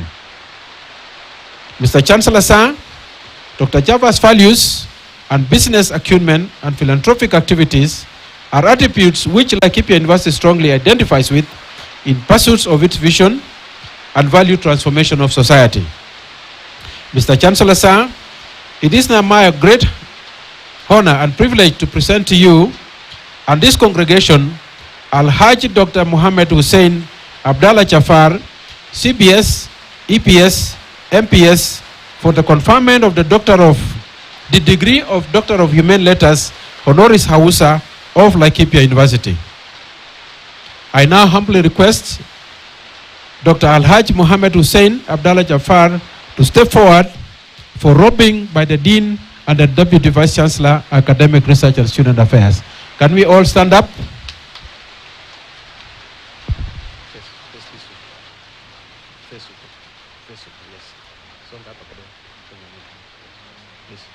People can see you from there.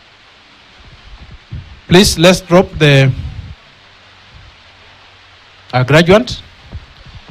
The family members are accompanying him. The grandson Ayan Ali Abbas Jaffa. If you want to take pictures, please go and take pictures from that side. There's also another family member. Please step forward. Yes, please. Thank you. Apo. Yeah, Apo.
Dr. Mohammed Jaffer, I admit you to the Doctor of Humane Letters degree, honoris causa of Laikipia University, for which you have been recognized, and by my authority and that of the entire university, give you power to read and do all that appertains to this degree.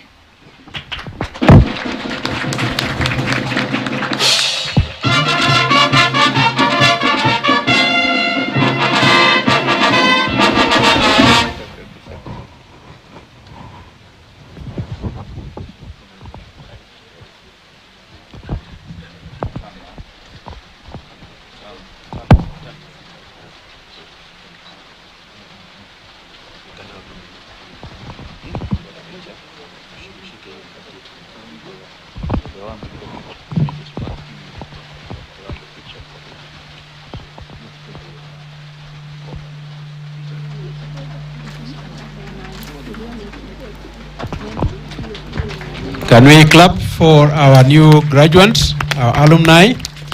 And we shall now invite him to give his acceptance speech. There. Please let us all congratulate him with a clap of...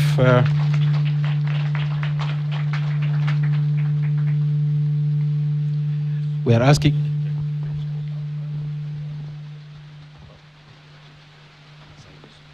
Okay, let us do some group pictures here. Our guest speaker, our chief guest, Madam, and the grandson.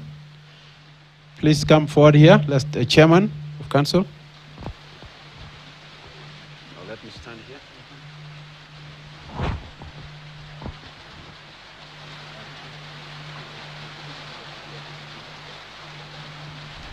Thank you very much. You can give your acceptance speech.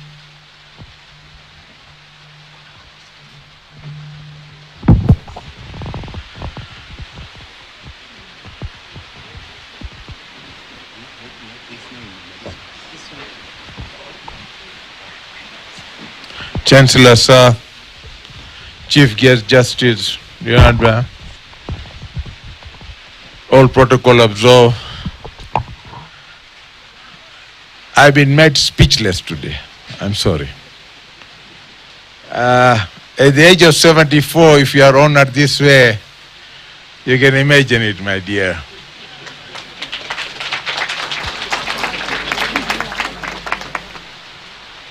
Although, I would like to tell graduates, although I come from a very rich family, my family came here in 1860 as a banker, a very rich outlet. I wish I was born then, but I personally have grown in a middle class family. After doing Form 4, I was always interested in business. So after doing after doing my Form 4, I went into business. In 1974, I lost everything. I became a pauper. This why I'm repeating is because for the new graduates, I would like to mention something that when you are determined and when you have good confidence in yourself, there is nothing impossible. In 1974, I was given, a friend of mine borrowed me 20,000 shillings.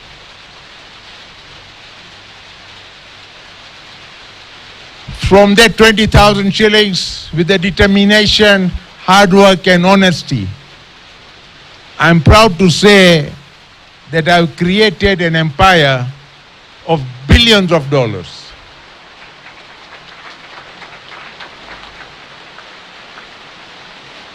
One thing a person should not forget, the most important thing is his and her religion. Religion is a peg. Religion will hold you. What justice said, ethics, morals, and discipline comes from religion. If we follow our religion properly, whether it's a Christianity, whether it is more Islamic, or whether it is Judaism, it all teaches the same. The fundamental 5 principles are the same. Graduates, I would say nothing is possible. Dream big and go for it. Don't worry. You will reach there. I promise you. With honesty and hard work, you will reach there.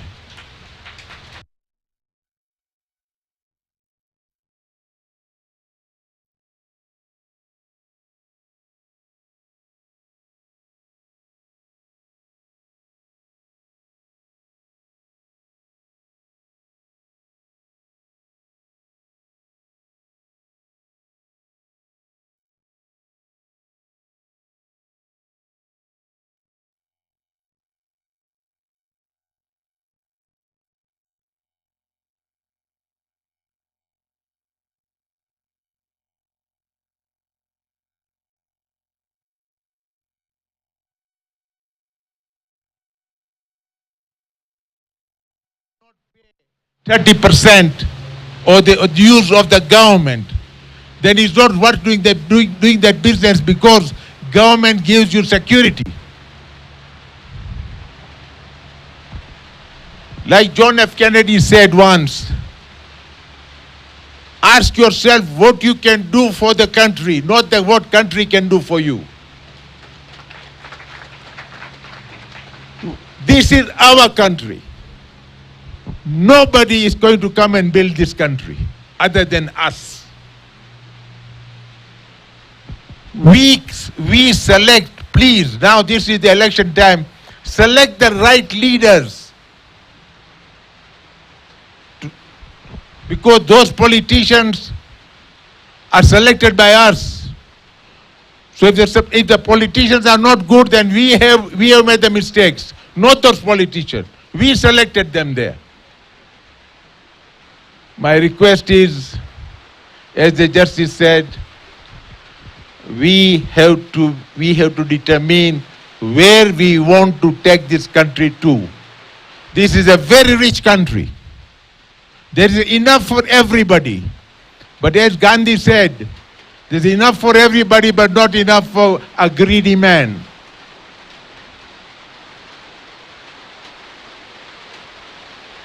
I was today traveling from Nairobi to Laikipia. I saw beautiful landscape of our country. And we are begging for food. Is it not shame? When we have got so much land idle, which can be developed. The only thing is the right political guidance and the right political attitude, we can achieve that. Because I would like to say that only 6% of the water we Kenyans are using. 94% of the water is going back into the Indian Ocean and Lake Victoria.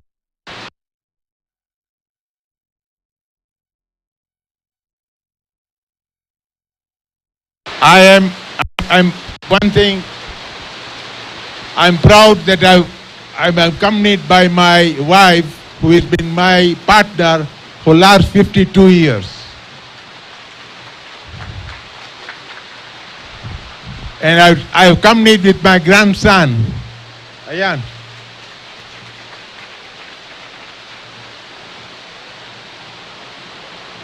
And I'm proud that he is seeing his grandfather at the age of 74 being graduated. But I'm sure in a very short period, he will also come for that graduation. And I don't mind him to come to Laikipia University. With that, Chancellor Sir, Chief Justice, and all the members, Senate members, thank you very much for honoring me. I'm very grateful to you. God bless you. I assure you, now I'm part of Laikipia University. Anything I can do for Laikipia University, my doors are open. Thank you very much. God bless all. Graduation, thank you very much.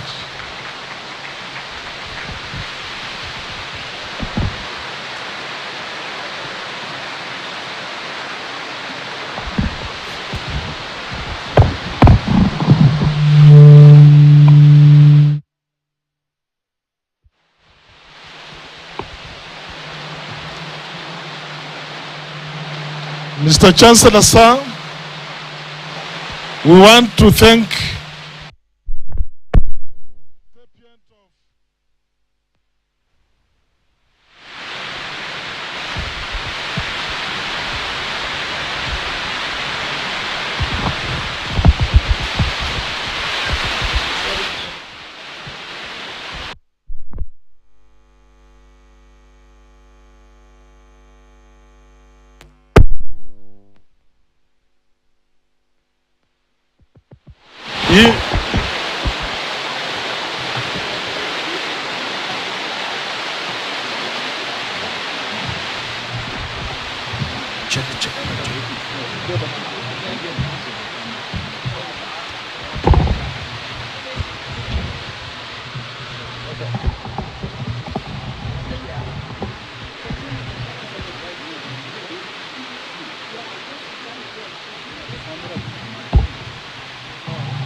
Mr. Chancellor, sir,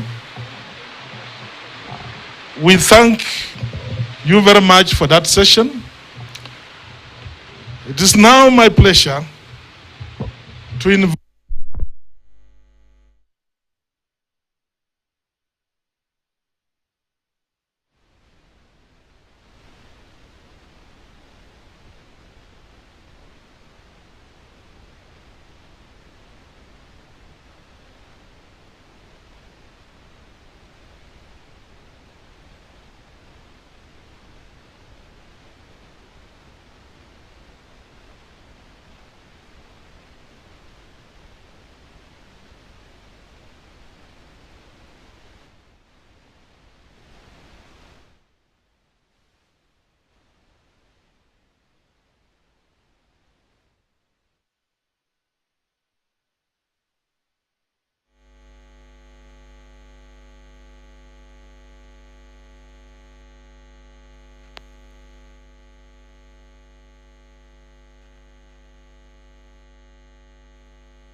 is a day that we are having, as this will be our 9th graduation ceremony from the time this university became a university, which was a college of Egerton University before. Today is a very momentous day, especially for our graduates who are graduating this year, because for the last 4 years, for those who are doing undergraduate programs, and for the last 2 years, for those who have been doing diploma, has been a long and and tedious time to study at Laikipia University. Laikipia University is a university which is situated in a serene environment. We are in the equatorial forest. The weather is quite cool, which is also good for learning and learning new skills. The university is consisting of 4 schools, basically, which take students in technology, computer, education, arts, and also in business. So those are the main 4 schools that we teach our students in.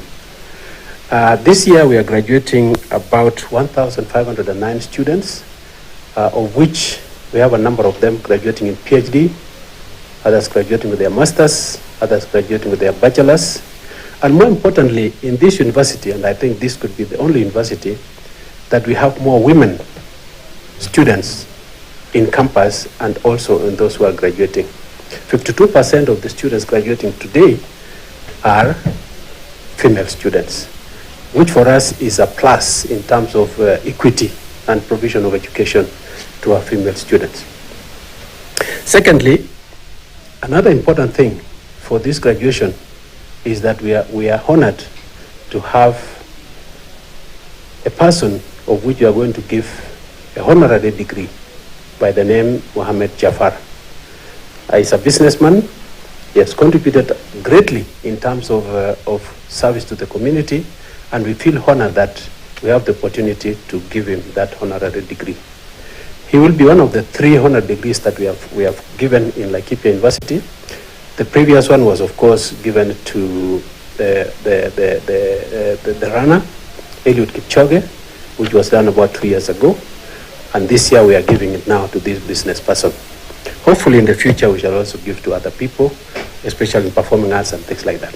As I conclude, I wish also to congratulate the graduates, their guardians, their parents, their sponsors for supporting these students to come to Laikipia University and acquire the skills that they will acquire. We hope that as they go out there, they'll be able to serve the community, to ensure that our economy also improves based on the knowledge that we have given them in Laikipia University.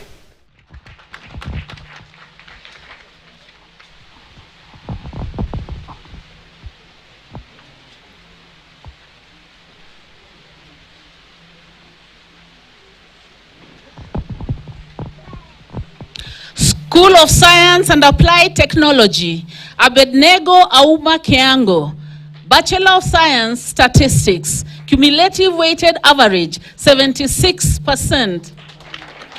That's high.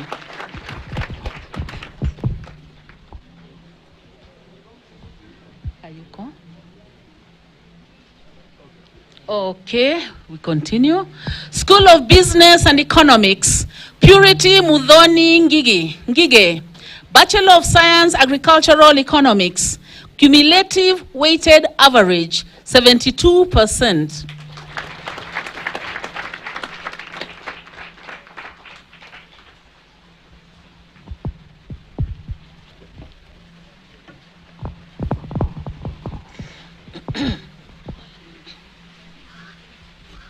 School of Humanities and Development Studies, Mary Wamboi Waimiri, Bachelor of Library and Information Studies, cumulated weighted average, 72%.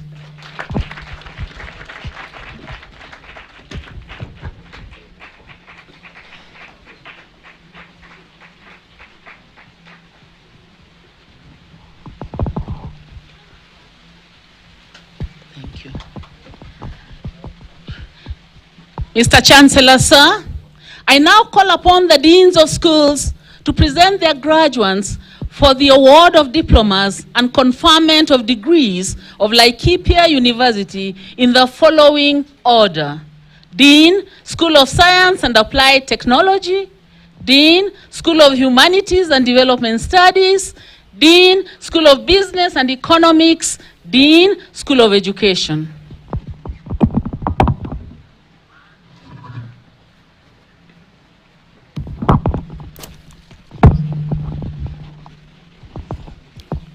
Mr. Chancellor, sir, in the 2021-2022 academic year, the following 9 candidates whom I have the honor to present to you satisfied the Board of Examiners in the School of Humanities and Development Studies and the Senate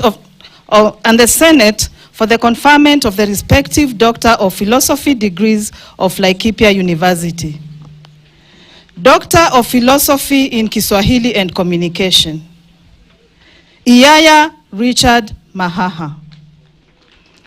Title of thesis, matumizi ya nyimbo za jando katika jamii ya Watachoni, kaunti ya Bungoma. Supervisors, Professor Wendo Nabea and Dr. James Mayaka. The candidate shall be hooded and escorted to the dais by Professor Wendo Nabea and Professor James Onyango Ogola.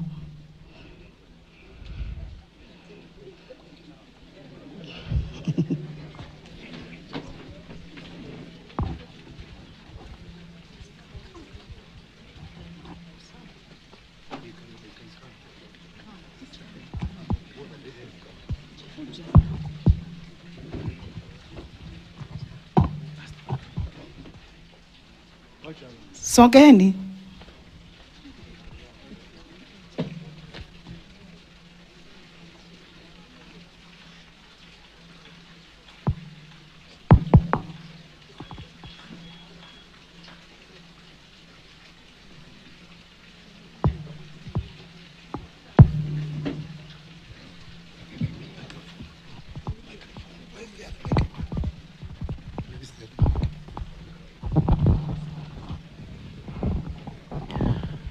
I admit you to the Doctor of Philosophy degree of Laikipia University, for which you have been educated, trained, examined, and qualified, and by my authority and that of the entire university, give you power to read and do all that appertains to this degree.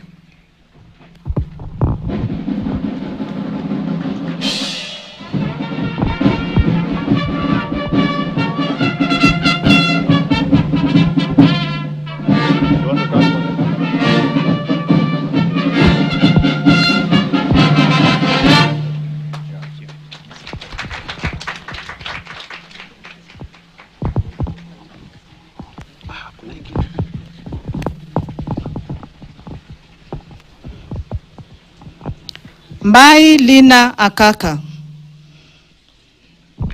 Title of thesis: Sitiari na ujumbe katika bembelezi za Watiku.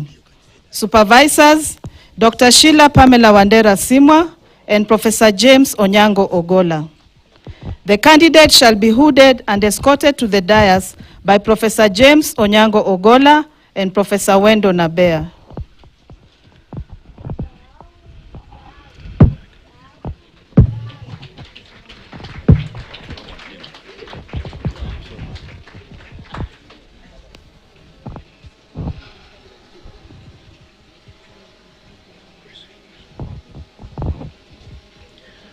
Lina Akaka Mbai. I admit you to the Doctor of Philosophy degree of Laikipia University, for which you have been educated, trained, examined, and qualified, and by my authority and that of the entire university, give you power to read and do all that appertains to this degree.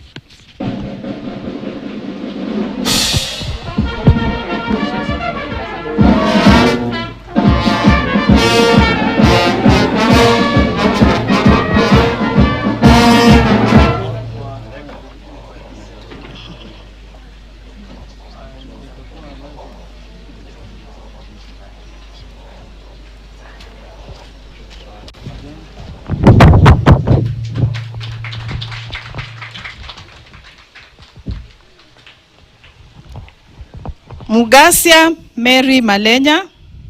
Title of thesis: Uchanganuzi wa matini kifeministi wa mwanamke wa kisasa katika nyimbo teule za taarab. Supervisors: Dr. Sheila Wandera Simwa, Professor James Ogola. The candidate shall be hooded and escorted to the dais by Professor James Onyango Ogola and Professor Wendo Nabea.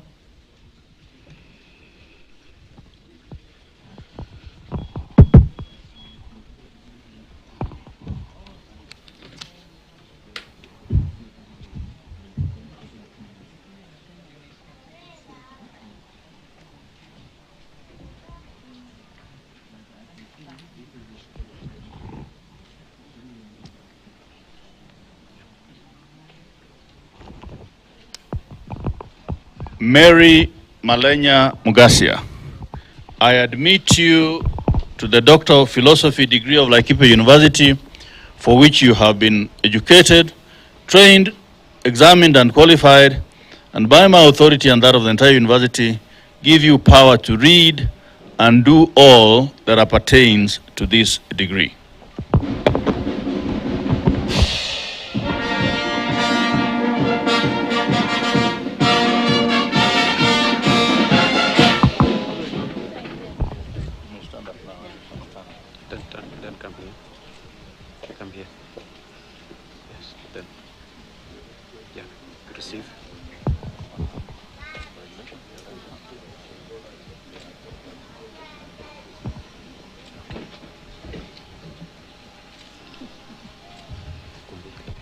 Ogutu Harrison Onyango. Title of thesis: Uhimili wa hegemonia na nafasi ya vijana katika riwaya teule za Kiswahili. Supervisors: Dr. Sheila Wandera Simwa and Professor Wendo Nabea. The candidate shall be hooded and escorted to the dais by Professor Wendo Nabea and Professor James Onyango Ogola.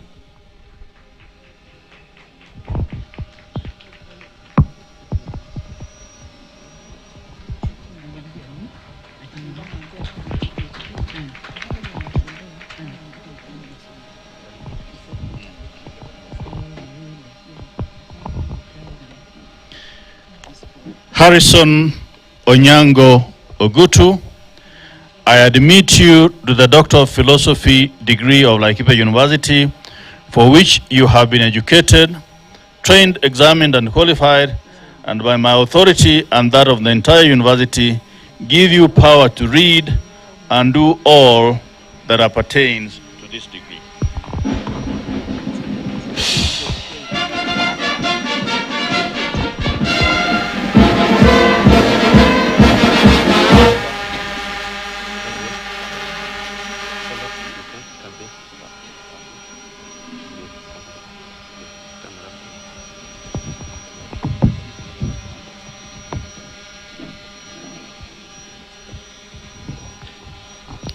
Doctor of Philosophy in History, Mwita Dennis Rioba. Title of thesis: A History of Human Rights Violations in Kenya, 1963 to 2010. Supervisors: Dr. Babere Chacha and Dr. Peter Waweru. The candidate shall be hooded and escorted to the dais by Dr. Peter Waweru and Dr. Kenneth Nyangena.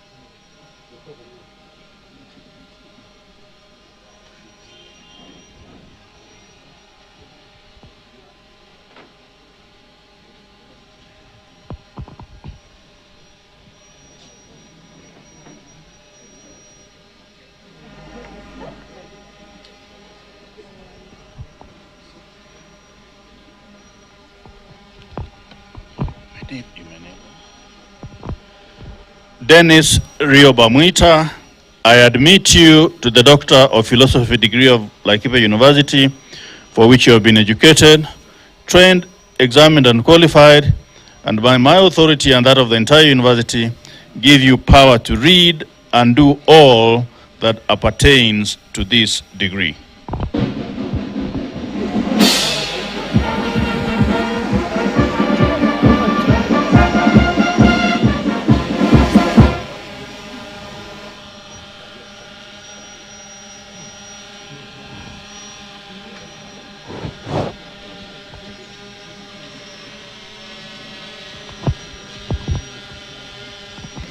Doctor of Philosophy in Literature, Murage Joseph Deritu. Title of thesis: The Parisian Subversion of Power Legitimacy in Selected Prose Fiction Works by African Motherists and Gynandarists. Supervisors: Professor Albert Rutere and Professor Nicholas Kamau. The candidate shall be hooded and escorted to the dais by Professor Albert Rutere and Professor Nicholas Kamau.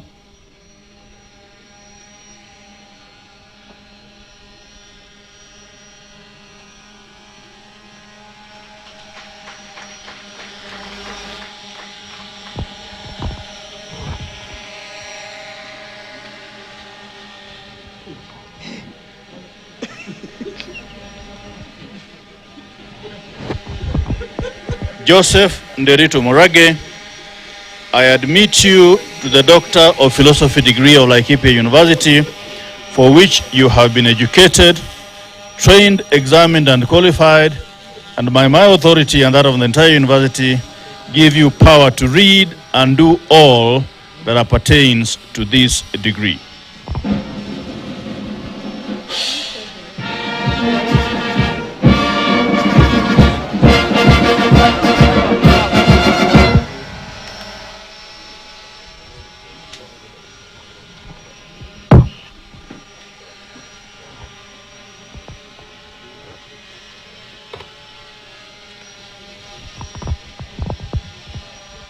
Onkoba Stephen Okari, title of thesis, Interface between Classical Greek and African Drama, an examination of notions of spirituality and justice in selected plays.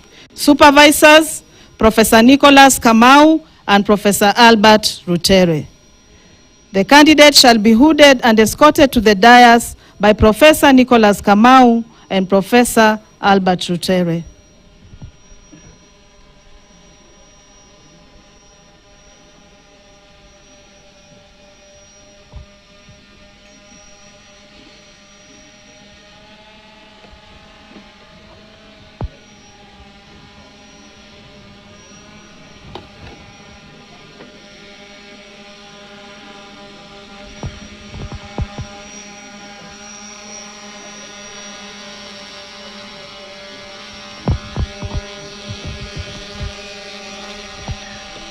Stephen Okari Onkoba, I admit you to the Doctor of Philosophy degree of Laikipia University, for which you have been educated, trained, examined, and qualified, and by my authority and that of the entire university, give you power to read and do all that appertains to this degree.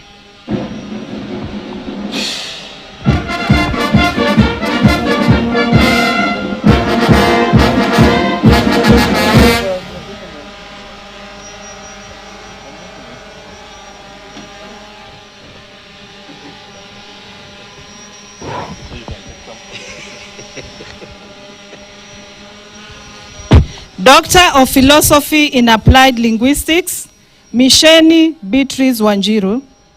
Title of thesis, Interlanguage Fossilization of English Grammar Among Secondary School Learners and Classroom Instruction in Nakuru County, Kenya.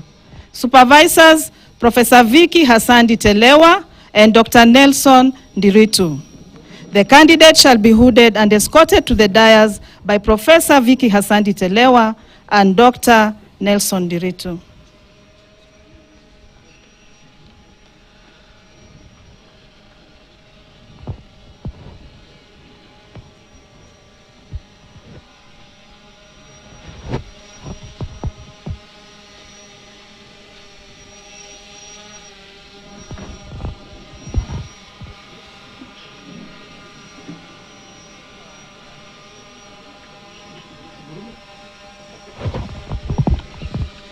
Beatrice Wanjiru Mishemi, I admit you to the Doctor of Philosophy degree of Laikipia University, for which you have been educated, trained, and examined, and qualified, and by my authority and that of the entire university, give you power to read and do all that appertains to this degree.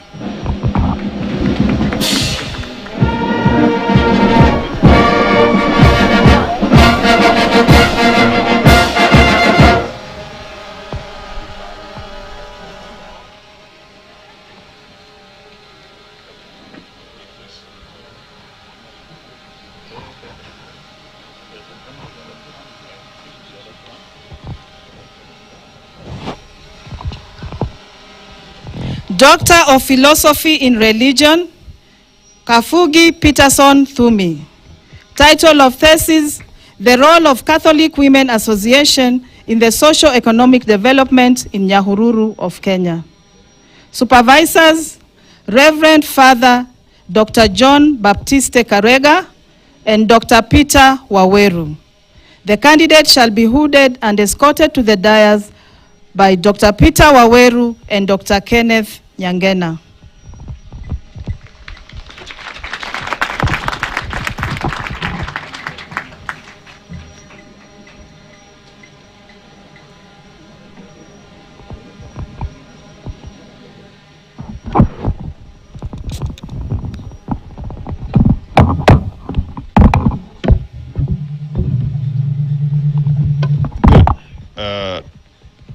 Peterson Dhumi Kabugi, I admit you to the Doctor of Philosophy degree of Laikipia University, for which you have been educated, trained, examined, and qualified, and by my authority and that of the entire university, give you power to read and do all that appertains to this degree.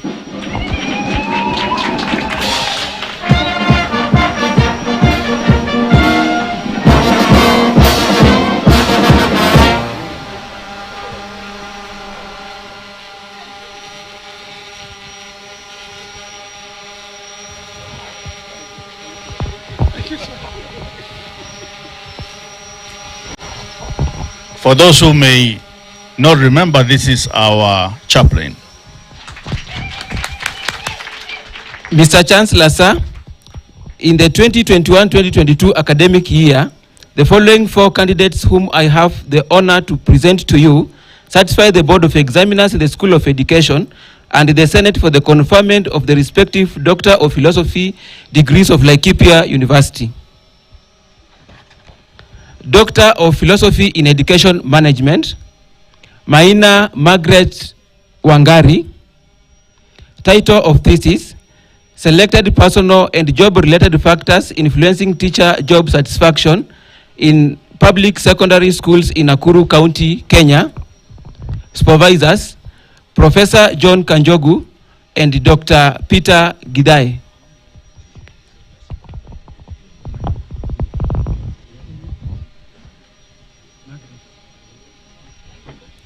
The candidate is absent. We shall confer this in absentia.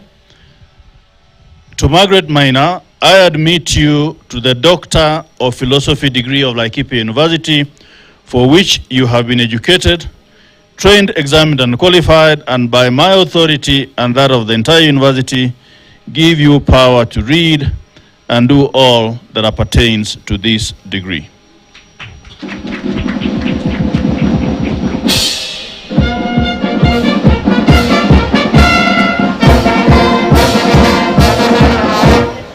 Orina Josephat Onyego, title of thesis, Analysis of Selected Factors Influencing Teacher Motivation in Public Secondary Schools in Kwale County, Kenya.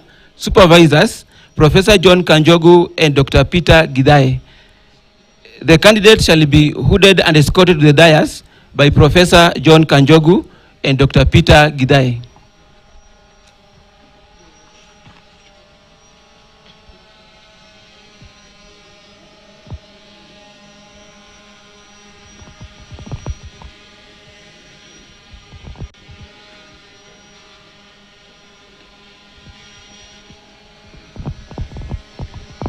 Josephat Onyego Rina, I admit you to the Doctor of Philosophy degree of Laikipia University, for which you have been educated, trained, examined, and qualified, and by my authority and that of the entire university, give you power to read and do all that appertains to this degree.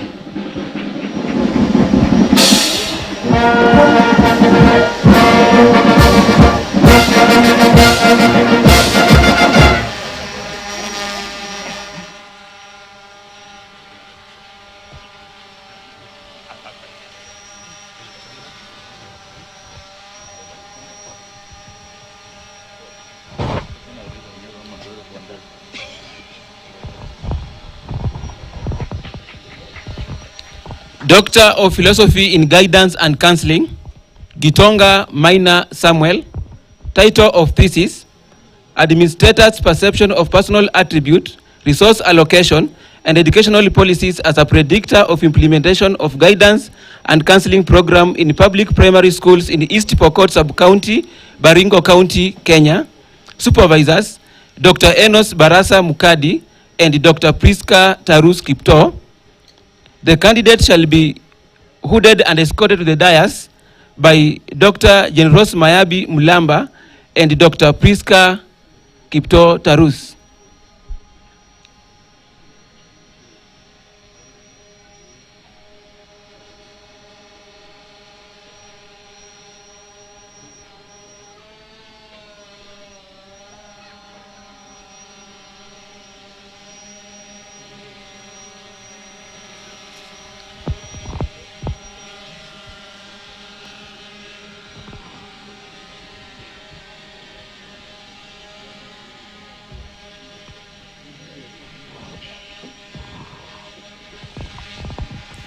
Maina Samuel Gitonga, I admit you to the Doctor of Philosophy degree of Laikipia University, for which you have been educated, trained, examined, and qualified, and by my authority and that of the entire university, give you power to read and do all that appertains to this degree.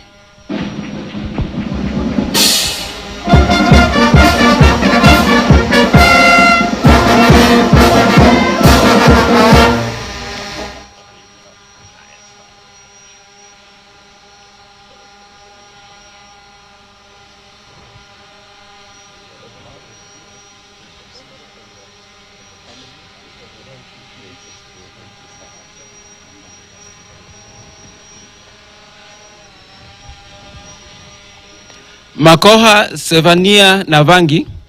Title of thesis: Psychosocial factors influencing drug abuse among youths in the informal settlement, a case study of Mathare slums, Nairobi County, Kenya. Supervisors: Dr. Enos Barasa Mkadi and Dr. Robert Mwebi Bisonga. The candidate shall be hooded and escorted to the dais by Dr. Lucy Wangeshi Mureithi and Dr. Robert Mwebi Bisonga.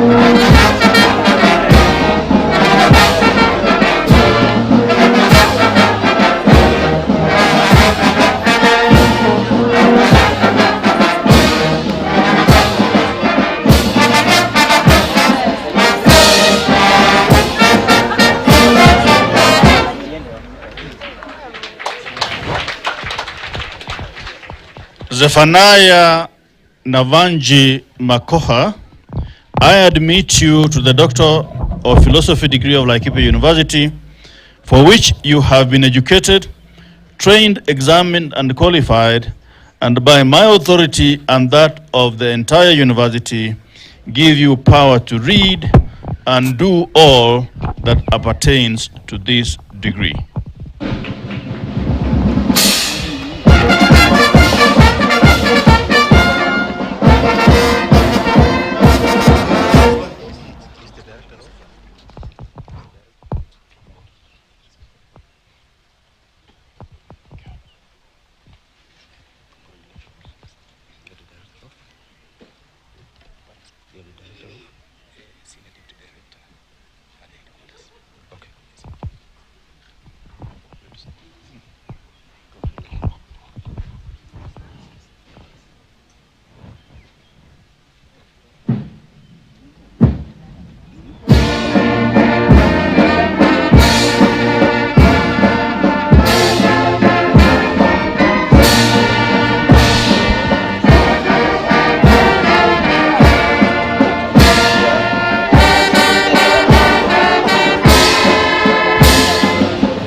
Mr. Chancellor, sir, in the 2021-2022 academic year, the following 7 candidates, whom I have the honor to present to you, satisfied the Board of Examiners in the School of Humanities and Development Studies and the Senate for the conferment of the respective master's degrees of Laikipia University.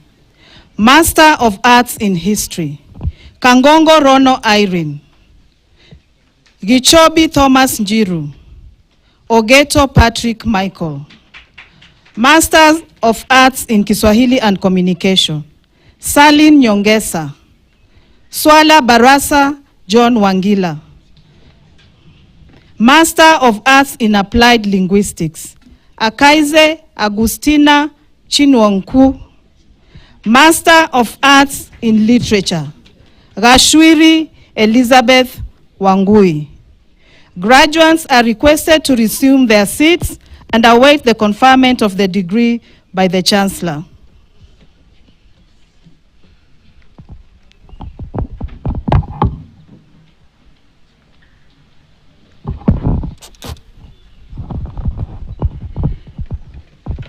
Mr. Chancellor, sir, in the 2021-2022 academic year, the following 5 candidates, whom I have the honor to present to you, satisfied the Board of Examiners in the School of Business and Economics and the Senate for the conferment of the Master of Business Administration degree of Laikipia University. Master of Business Administration, Finance option, Kipkwarkwar Daisy Jelagat. Master of Business Administration, Human Resource Management option, Jebngetich Marceline Ndegwa Susan Gadoni. Master of Business Administration, Strategic Management option, Mwangi Winnie Wairimo. Ndirango Monica Wamboi. Graduates are requested to resume their seats and await the conferment of the degree by the Chancellor.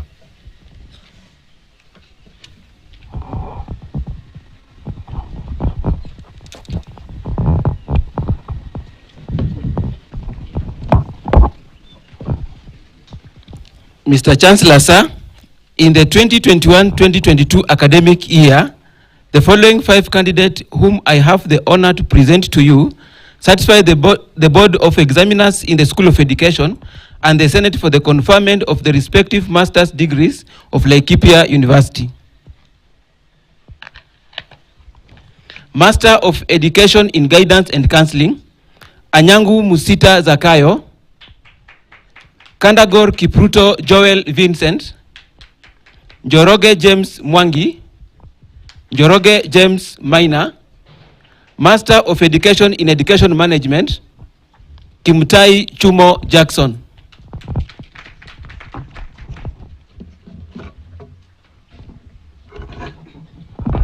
Graduates are requested to stand up for the conferment of the degree by the Chancellor.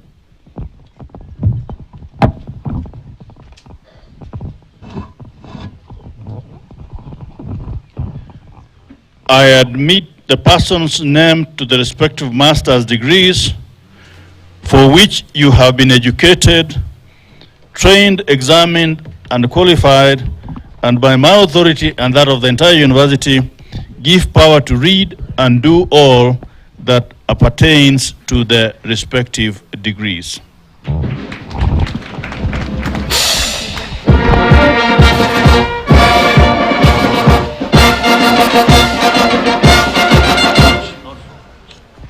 Mr. Chancellor, sir, in the 2021-2022 academic year, the following 5 candidates, whom I have the honor to present to you, satisfied the Board of Examiners of the School of Humanities and Development Studies and the Senate for the award of the Postgraduate Diploma of Laikipia University. Postgraduate Diploma in Sports Science and Management. Distinction, Kasili Kalistas. Mabwi Catherine Nafula. Wambua Charles Muse. Credit, Masalange Agnes Namurehwa. Muteri Shadrach Parmante.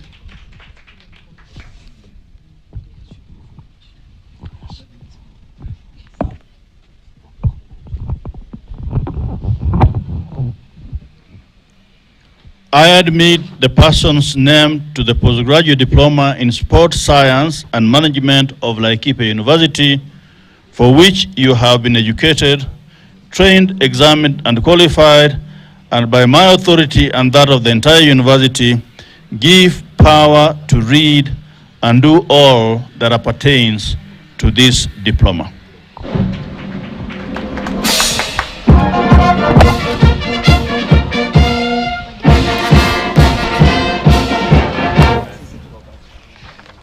Mr. Chancellor, sir, in the 2021-2022 academic year, the following 21 candidates whom I have the honor to present to you satisfied the Board of Examiners in the School of Science and Applied Technology and the Senate for the award of the respective diplomas of Laikipia University. Diploma in Information and Communication Technology. Credit, serial number 1 to serial number 20. Pass, serial number 21.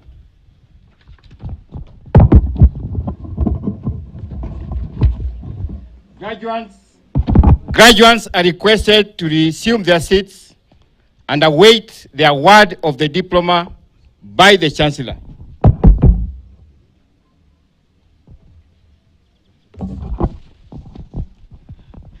Mr. Chancellor, sir, in the 2021-2022 academic year, the following 4 candidates whom I have the honor to present to you, satisfied the Board of Examiners in the School of Humanities and Development Studies and the Senate for the award of the respective diplomas of Laikipia University. Diploma in Community Development, credit, serial number 1 and 2. Diploma in Criminology and Security Studies, credit, serial number 3. Diploma in Library and Information Studies, credit, serial number 4. Graduates are requested to resume their seats where you are and await the award of the diploma by the Chancellor.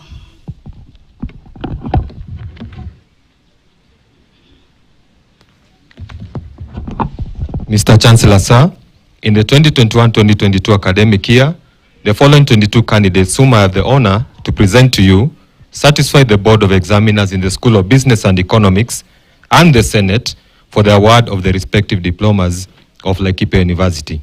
Diploma in Procurement and Logistics Management, distinction, minor, Nancy Wairimo. Credit, serial number 2 to serial number 20 in the graduation booklet, pass, serial number 21. Diploma in Business Management, credit, serial number 22. Graduates are requested to resume their seats and await the award of the diploma by the Chancellor.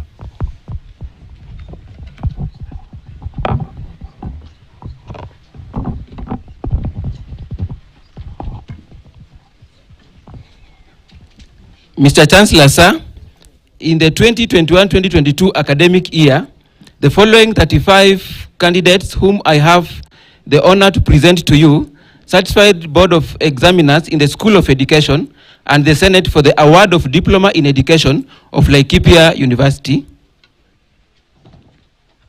Diploma in Education Arts, distinction, Mwenja Evelyn Wangari, credit, serial number 2 up to 32, pass, serial number 33 up to 34, Diploma in Education Primary Option, credit, serial number 35.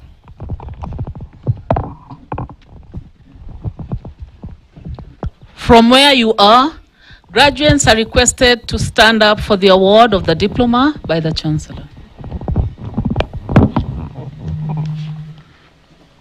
Acting on the powers conferred by the Universities Act 2012, and knowing that you have satisfied the University Senate in all subjects in which you are enrolled, trained, and examined, it gives me great pleasure to award you the respective Laikipia University diplomas.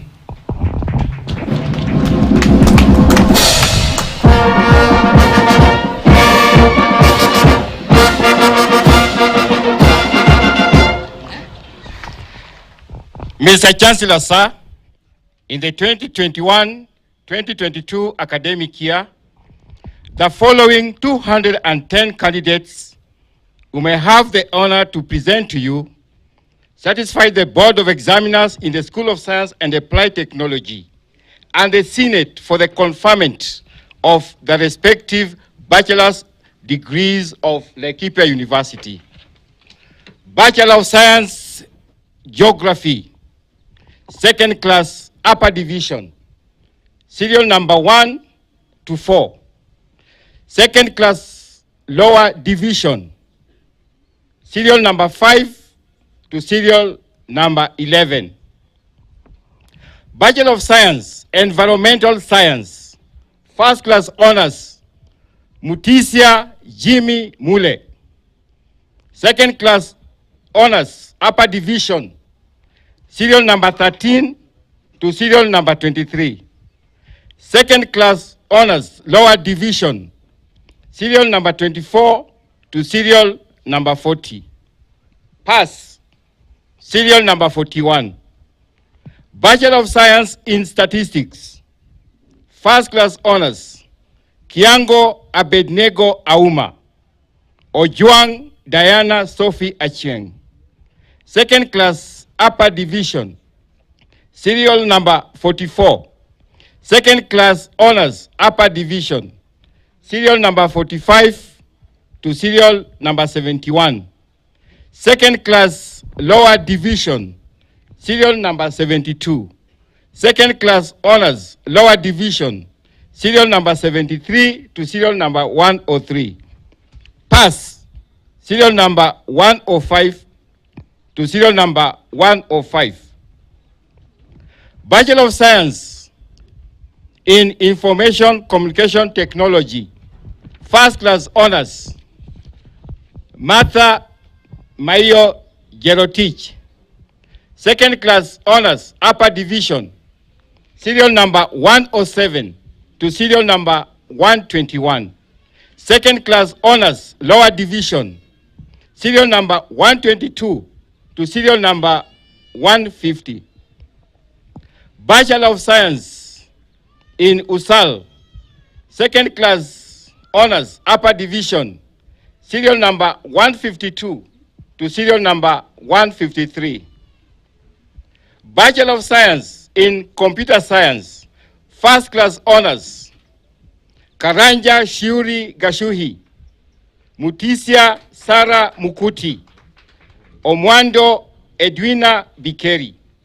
Second class honors, upper division, serial number 157 to serial number 181. Second class honors, lower division, serial number 182 to serial number 208.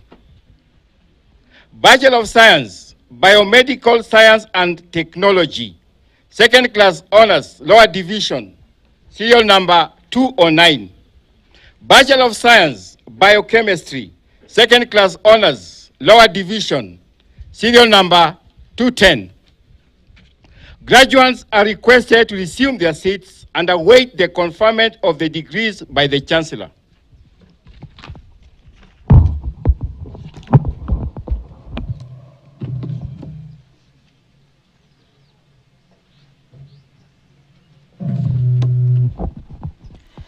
Mr. Chancellor, sir, in the 2021-2022 academic year, the following 327 candidates whom I have the honor to present to you satisfied the Board of Examiners of the School of Humanities and Development Studies and the Senate for conferment of the respective bachelor's degrees of Laikipia University. Bachelor of Arts Kiswahili and Communication, second class honors, upper division, serial number 1 to 16. Second class honors, lower division, serial number 17 to 30. Bachelor of Arts in English and Communication, second class honors, upper division, serial number 31 to 39. Second class honors, lower division, serial number 40 to 44. Bachelor of Arts, Communication and Media, communication option. Second class honors, upper division, serial number 45 to 47. Second class honors, lower division, serial number 48 to 52. Media option, first class honors, Kwendo Joseph Ochango, Mukudhi Masi Telesia, Sitonik Cornelius Cheruyot. Second class honors, upper division, serial number 56 to 94. Second class honors, lower division, serial number 95 to 109. Bachelor of Library and Information Studies, Information Technology option, second class honors, upper division, serial number 110 to 128. Second class honors, lower division, serial number 129 to 131. Knowledge Management option, first class honors, Mwangi Margaret Modhoni, Waimiri Mary Wamboi. Second class honors, upper division, serial number 134 to 149, and second class honors, lower division, serial number 150. Records and Archives option, first class honors, Kipkasi Ian Kiprono. Second class honors, upper division, serial number 152 to 167. Bachelor of Psychology, second class honors, upper division, serial number 168 to 179. Second class honors, lower division, serial number 180 to 185. Bachelor of Science in Community Development.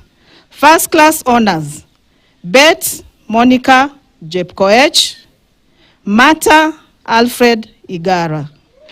Second class honors, Upper Division, serial number 188 to 224. Second class honors, Lower Division, serial number 225 to 233. Bachelor of Arts in Criminology and Security Studies. First class honors, Kagai Eunice Wangari, Kitavi Titus Maingi, Maina Diana Nyaguthie. Second class honors, Upper Division, serial number 237 to 307. Second class honors, Lower Division, serial number 308 to 327. Graduates are requested to resume their seats from where you are and await the conferment of the degree by the Chancellor.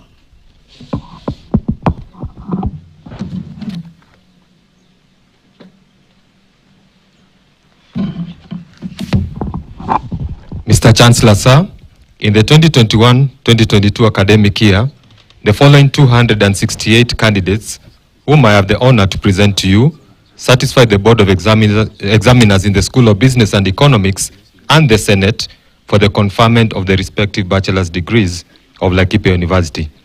Bachelor of Commerce, Accounting Option, First Class Honors, Kyoko Pius Mwangangi. Second Class Honors, Upper Division, serial number 2 to serial number 16.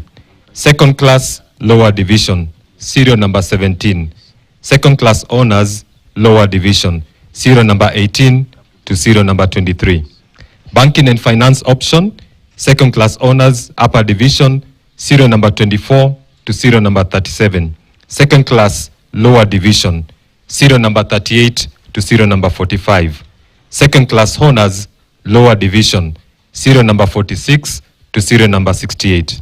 Human Resource Management Option, Second Class Honors, Upper Division, serial number 69 and serial number 70. Second Class Honors, Lower Division, serial number 71 to serial number 75. Procurement and Logistics Management Option, Second Class Honors, Upper Division, serial number 76 to serial number 79. Second Class Lower Division, serial number 80. Second Class Honors, Lower Division, serial number 81 to serial number 83. Bachelor of Science in Economics and Statistics, Second Class Honors, Upper Division, serial number 84 to serial number 119 in the booklet. Second Class Lower Division, serial number 120 to serial number 121. Second Class Honors, Lower Division, serial number 122 to serial number 152. Bachelor of Arts in Economics and Sociology, Second Class Honors, Upper Division, serial number 153 to serial number 174. Second Class Lower Division, serial number 75. Second Class Honors, Lower Division, serial number 176 to serial number 194. Bachelor of Science in Agricultural Economics, First Class Honors, Gigi Purity Modhoni. Second Class Honors, Upper Division, serial number 196 to serial number 209. Second Class Lower Division, serial number 210 to serial number 214. Second Class Honors, Lower Division, serial number 215 to serial number 233. Pass, serial number 234. Bachelor of Agribusiness Management, First Class Honors, Moriongi Mokiri Jedi. Juguna Caroline Jerry. Second Class Honors, Upper Division, serial number 237 to 249. Second Class Honors, Lower Division, serial number 250 to 264. Pass, serial number 265. Bachelor of Arts in History and Economics, Second Class Lower Division, serial number 266. Second Class Honors, Lower Division, serial number 267 to serial number 268. Graduates are requested to resume their seats and await the conferment of the degree by the Chancellor.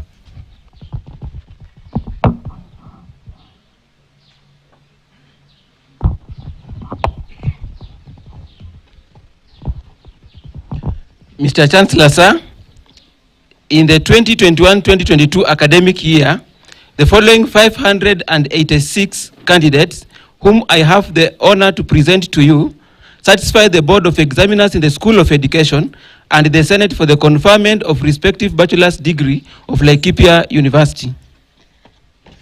Bachelor of Education Arts, First Class Honors, Kalua Evelyn Kasioka, Mudhui James Mtinda, Mwangi John Ndero, Mwangi Tabitha Wanjiku, Mwanzia Paul Nyamai, Nganga Mary Wangari. Second Class Upper Division, serial number 7. Second Class Honors Upper Division, serial number 8 to 225. Second Class Lower Division, serial number 226 to 234. Second Class Honors Lower Division, serial number 235 to 404. Pass 405 to 406. Bachelor of Education Science, First Class Honors, Gishira Daniel Mugo, Mwaura Hana Wamboi, Wanjiru Anastasia Wanjiku. Second Class Honors Upper Division, serial number 410 to 452. Second Class Honors Lower Division, serial number 453 to 484. Pass, serial number 485. Bachelor of Agricultural Education and Extension, First Class Honors, Mumo Miriam Wausi, Oduor Ruth Andenga. Second Class Honors Upper Division, serial number 488 to 528. Second Class Lower Division, serial number 529 to 532. Second Class Honors Lower Division, serial number 533 to 562. Pass, serial number 563. Bachelor of Education in Early Childhood, First Class Honors, Chepkemei Georgina, Jeffwa Ishmael Dieka, Mirara Elizabeth Wanjiku. Second Class Honors Upper Division, serial number 567 to 581. Second Class Honors Lower Division, serial number 582 to 586.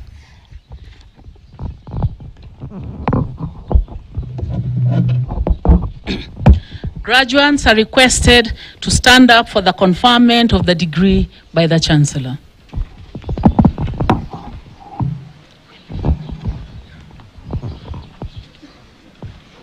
I admit the persons named to the respective bachelor's degree for which you have been educated, trained, examined, and qualified, and by my authority and that of the entire university, give power to read and do all that appertains to the respective degrees.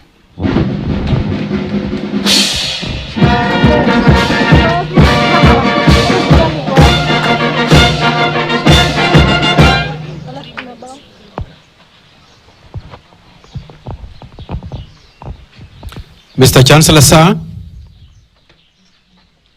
in accordance with the Statute 28, Section 5 of Laikipia University Statutes of 2021, I now declare the 9th Congregation of Laikipia University dissolved.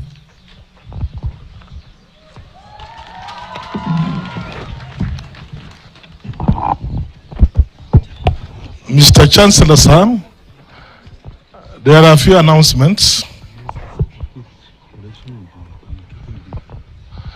The first announcement is that the collection of certificates will be communicated appropriately later. I want to make a few announcements concerning catering service points. Number one, the geography room, it will be members of the University Council, police commanders, the guest of honor, the honorary degree recipient, members of the Senate. The student restaurant, it will be the lecturers, HODs and HOS, the medical department, the band, publicity committee, Millennium Hall, it will be the security officers, the entertainment groups, ushers, members from estate department and halls. Thank you very much. Now we should all be upstanding for the national anthem. And after the national anthem, the academic procession will proceed in the reverse order.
All right, thank you so much. This has been the 9th graduation from here at Laikipia University, and of course the ceremony has been occasioned by the Justice of the Supreme Court, that is Judge of the Supreme Court, that is Justice Isaac Lenaola, and of course in company of other professionals here, and a total of over 1,500 graduates have been conferred with various degrees and awarded with certificates, and this marks the end of our ceremony today. My name is Clement Masombo.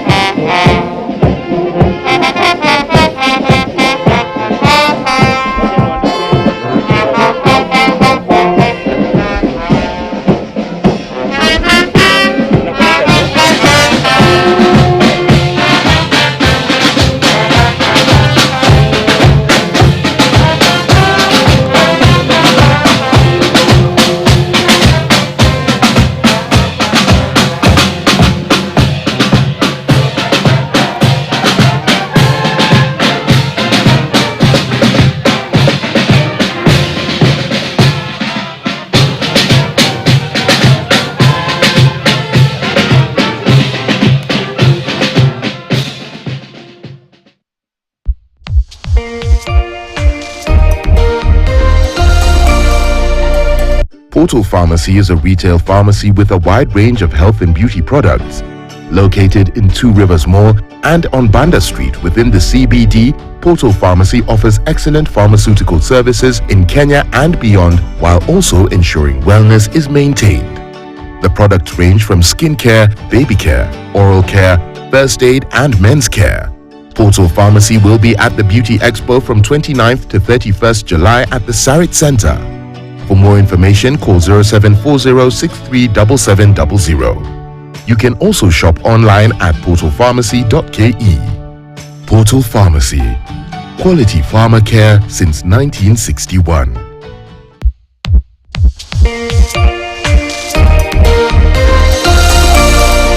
The following program has been rated PG. It may contain scenes that may upset children under the age of 10.